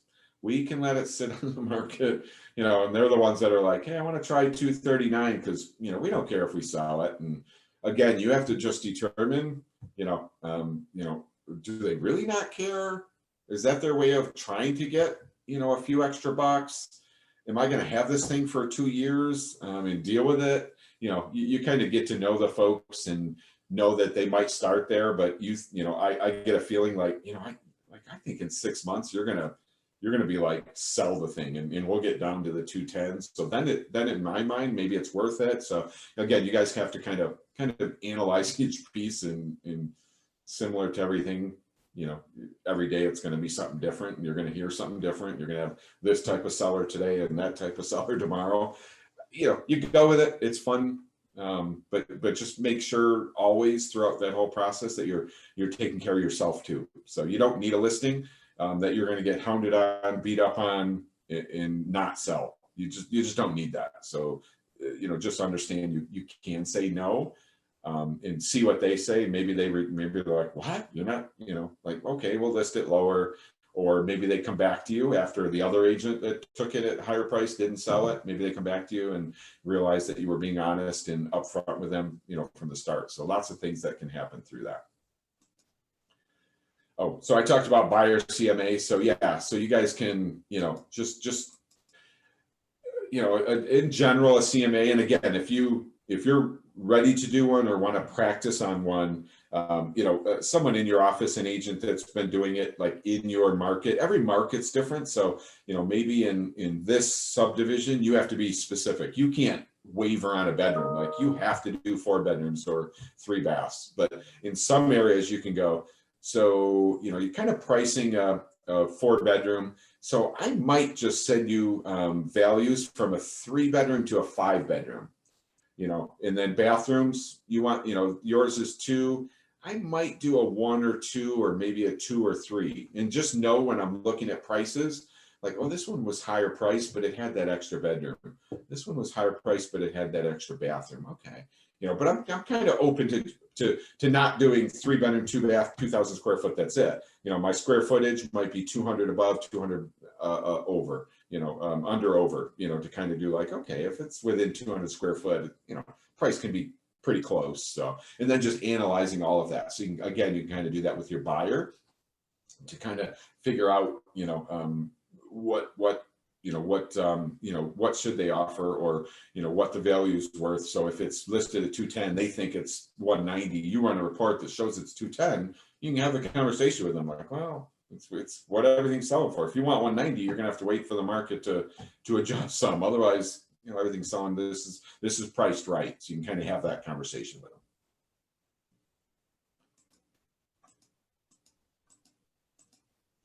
Lots of things with, just in general. So, often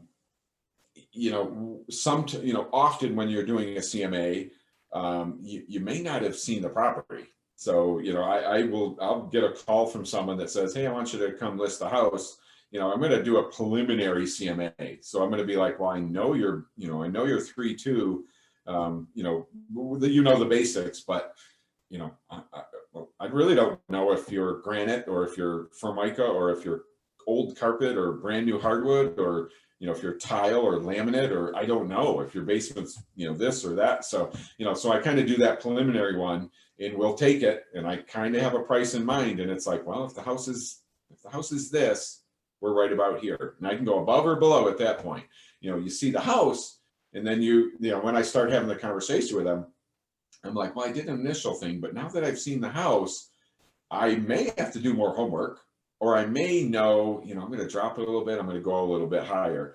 And I'm just kind of justifying with, you know, pluses and minuses at that point. So, you know, initially sometimes, you know, you don't know everything about it, and this is not the value of the house. This is my preliminary one. And when I see the house, I can adjust it for, you know, goods and bads at that point in making sure it's, you know, accurate at that point.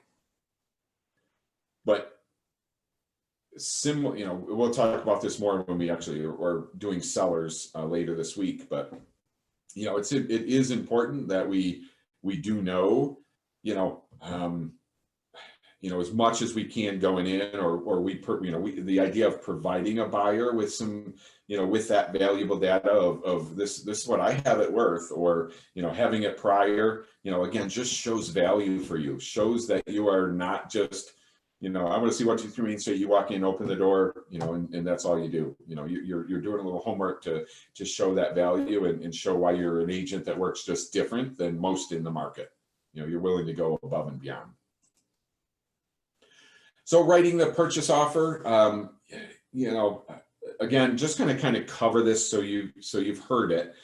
But when you go to write your first one, if you haven't yet, or as you write your first, your second, your third, you know, someone's going to be there in the office helping you do it, you know. But, you know, if it's listed at 210, you know, obviously you got a buyer, if you're working with a buyer that wants to get a deal, or in today's market, you know, how high do we go? How much over do we go? You know, what should we offer is a question you'll hear. You know, I can't answer that. You know, well, you know, the house is perfect for you, or you've said, you know, it's the house you want to shoot for.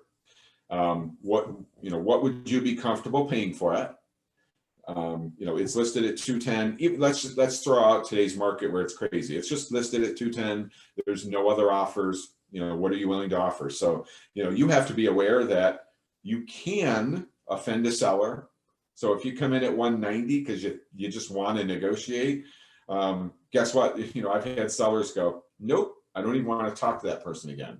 So, you know, you got to you can sort of talk to your buyer about, well, we can try to get a deal, but, you know, we can't offend them. Like, the house is worth 210. You know, you guys love it. You know, there was just a few things that you saw. You know, you got to justify. Like, if they go 190, I go, why? I will ask them, like, why are you doing 190? Like, is it because you need to redo all the floors and it needs new windows? Okay. Or is it because you just want to try to get a deal? I'll call them out on it, you know, just to try to justify it. Because if I'll do a 190 if that's what you want, but just realize, you know, it's a 210 house. So, you know, you got to justify it. So, so just kind of know, help them, you know, guide them, give them as much data as you can. The number comes from them. You know, you can guide them to be like, you know, 190 might offend them. You know, they might literally just walk away and not even talk to you again. Is that okay? Like, it's up to you. And they go, yeah. I'm like, okay. You know, they go, no, like, we're willing to pay higher. Well, you know, let's just consider a number that's fair for both sides, and, you know, kind of, you know, see if we can come up with a number that you know, is closer to asking, but yet, you know, they're happy and willing to pay if they got it for that value. So, you know, actually, I'll go back real quick. Just knowing when you write the offer, you know, separate from today's or even today's market, you know, you do need to know, are there any other offers? If I submit this offer today, when will you respond? So, I mean, you got to reach out to 30 people that looked at it and then ask them, because because the listing agent's working for the seller. It's their responsibility to get 3 offers if they can, get the most they can. So, you know, I need to know with my buyer's offer, you know, when will they, you know, how many, are there any other offers? No. Okay. So if I submit this, when can you respond? Well, I'd have to call, you know, 10 people that said, keep me posted, or, you know, whatever. You know, okay, so I kind of got to realize that, you know, so you're building, you know, what should you do? Should you come in as strong as you can? Can you come in a little, a little bit lower and maybe negotiate some? Or, you know, what should I do? But you having that data and getting it to your buyer, so they kind of know, what options they have. And then writing it, obviously, you have, I'm just going to throw all of them out there. Oops. You have all that, you're kind of like, okay, so we're going to offer, 205. Okay.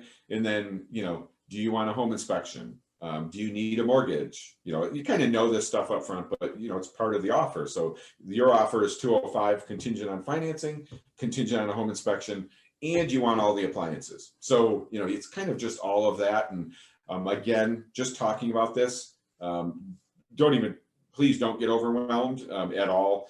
Just know, when, or if you haven't yet, when you go to write your first offer, you will sit down with someone and they will be like, okay, and everything that we think about when we're writing an offer, after doing it more than once, you'll have all that.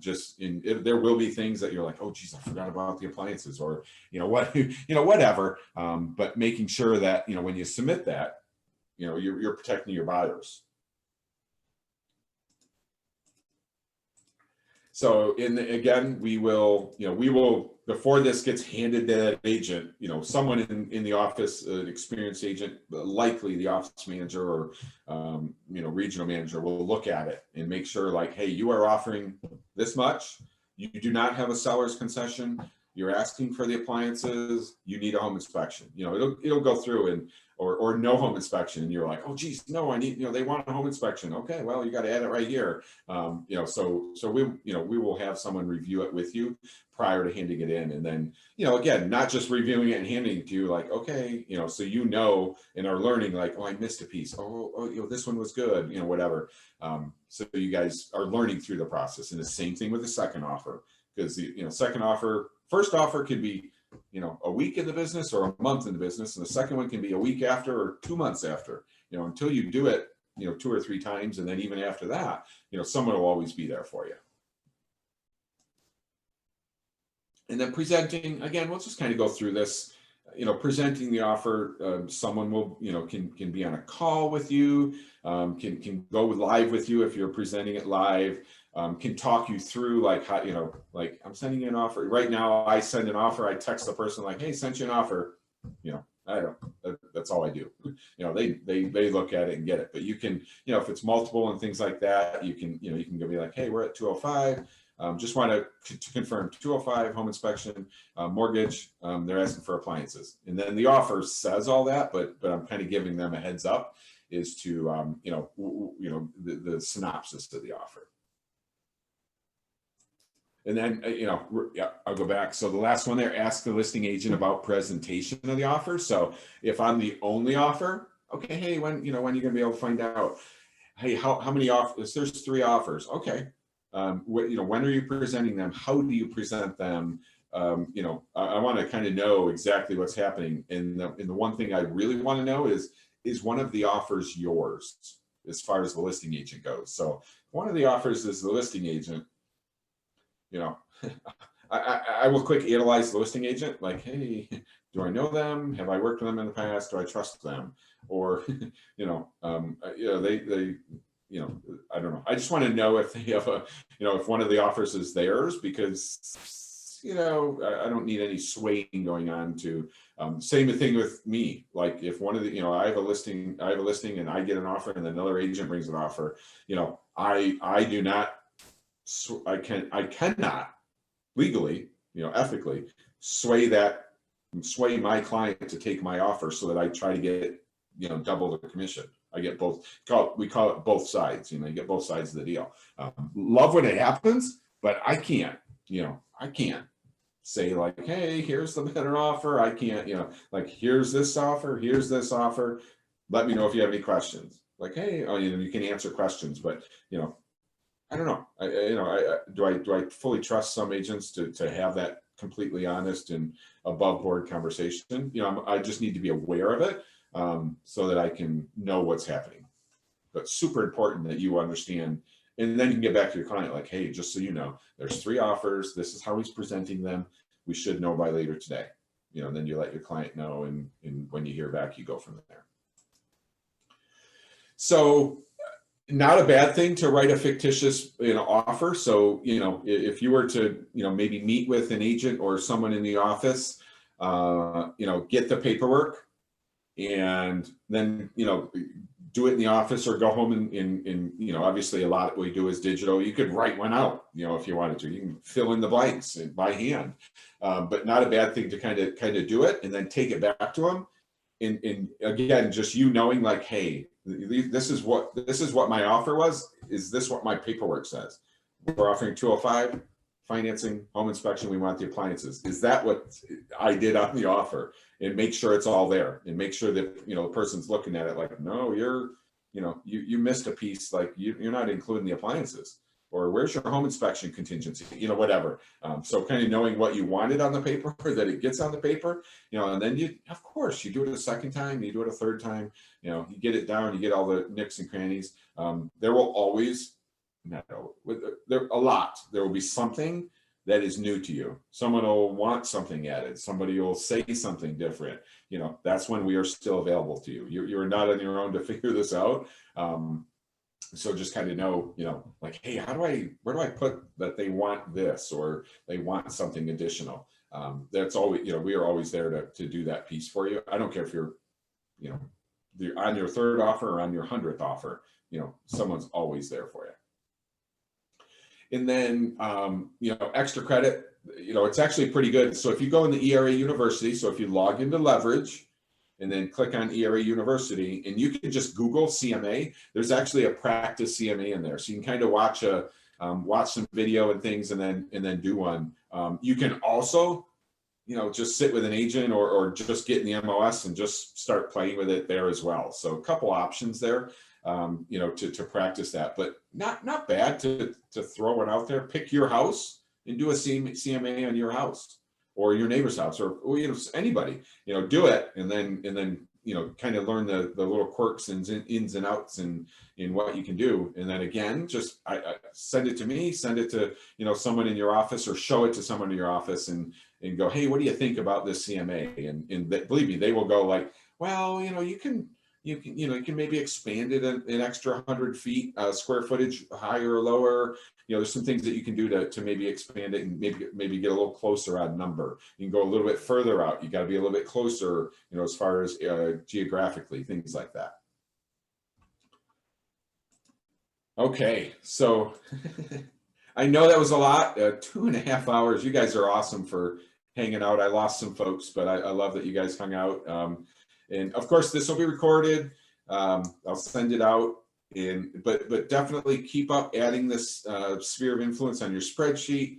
We can get it into Zap and start working them. Practice the role playing. Buyer consult. Working with a buyer, open house, and then this practice CMA is pretty cool as well. So if you guys have any questions, please let me know. Always here for you guys. Let me know. And we thank you so much, you guys. That's awesome. I will see you guys Wednesday evening at 6 o'clock. So we will see you then. Thank you. Have a great rest of the day.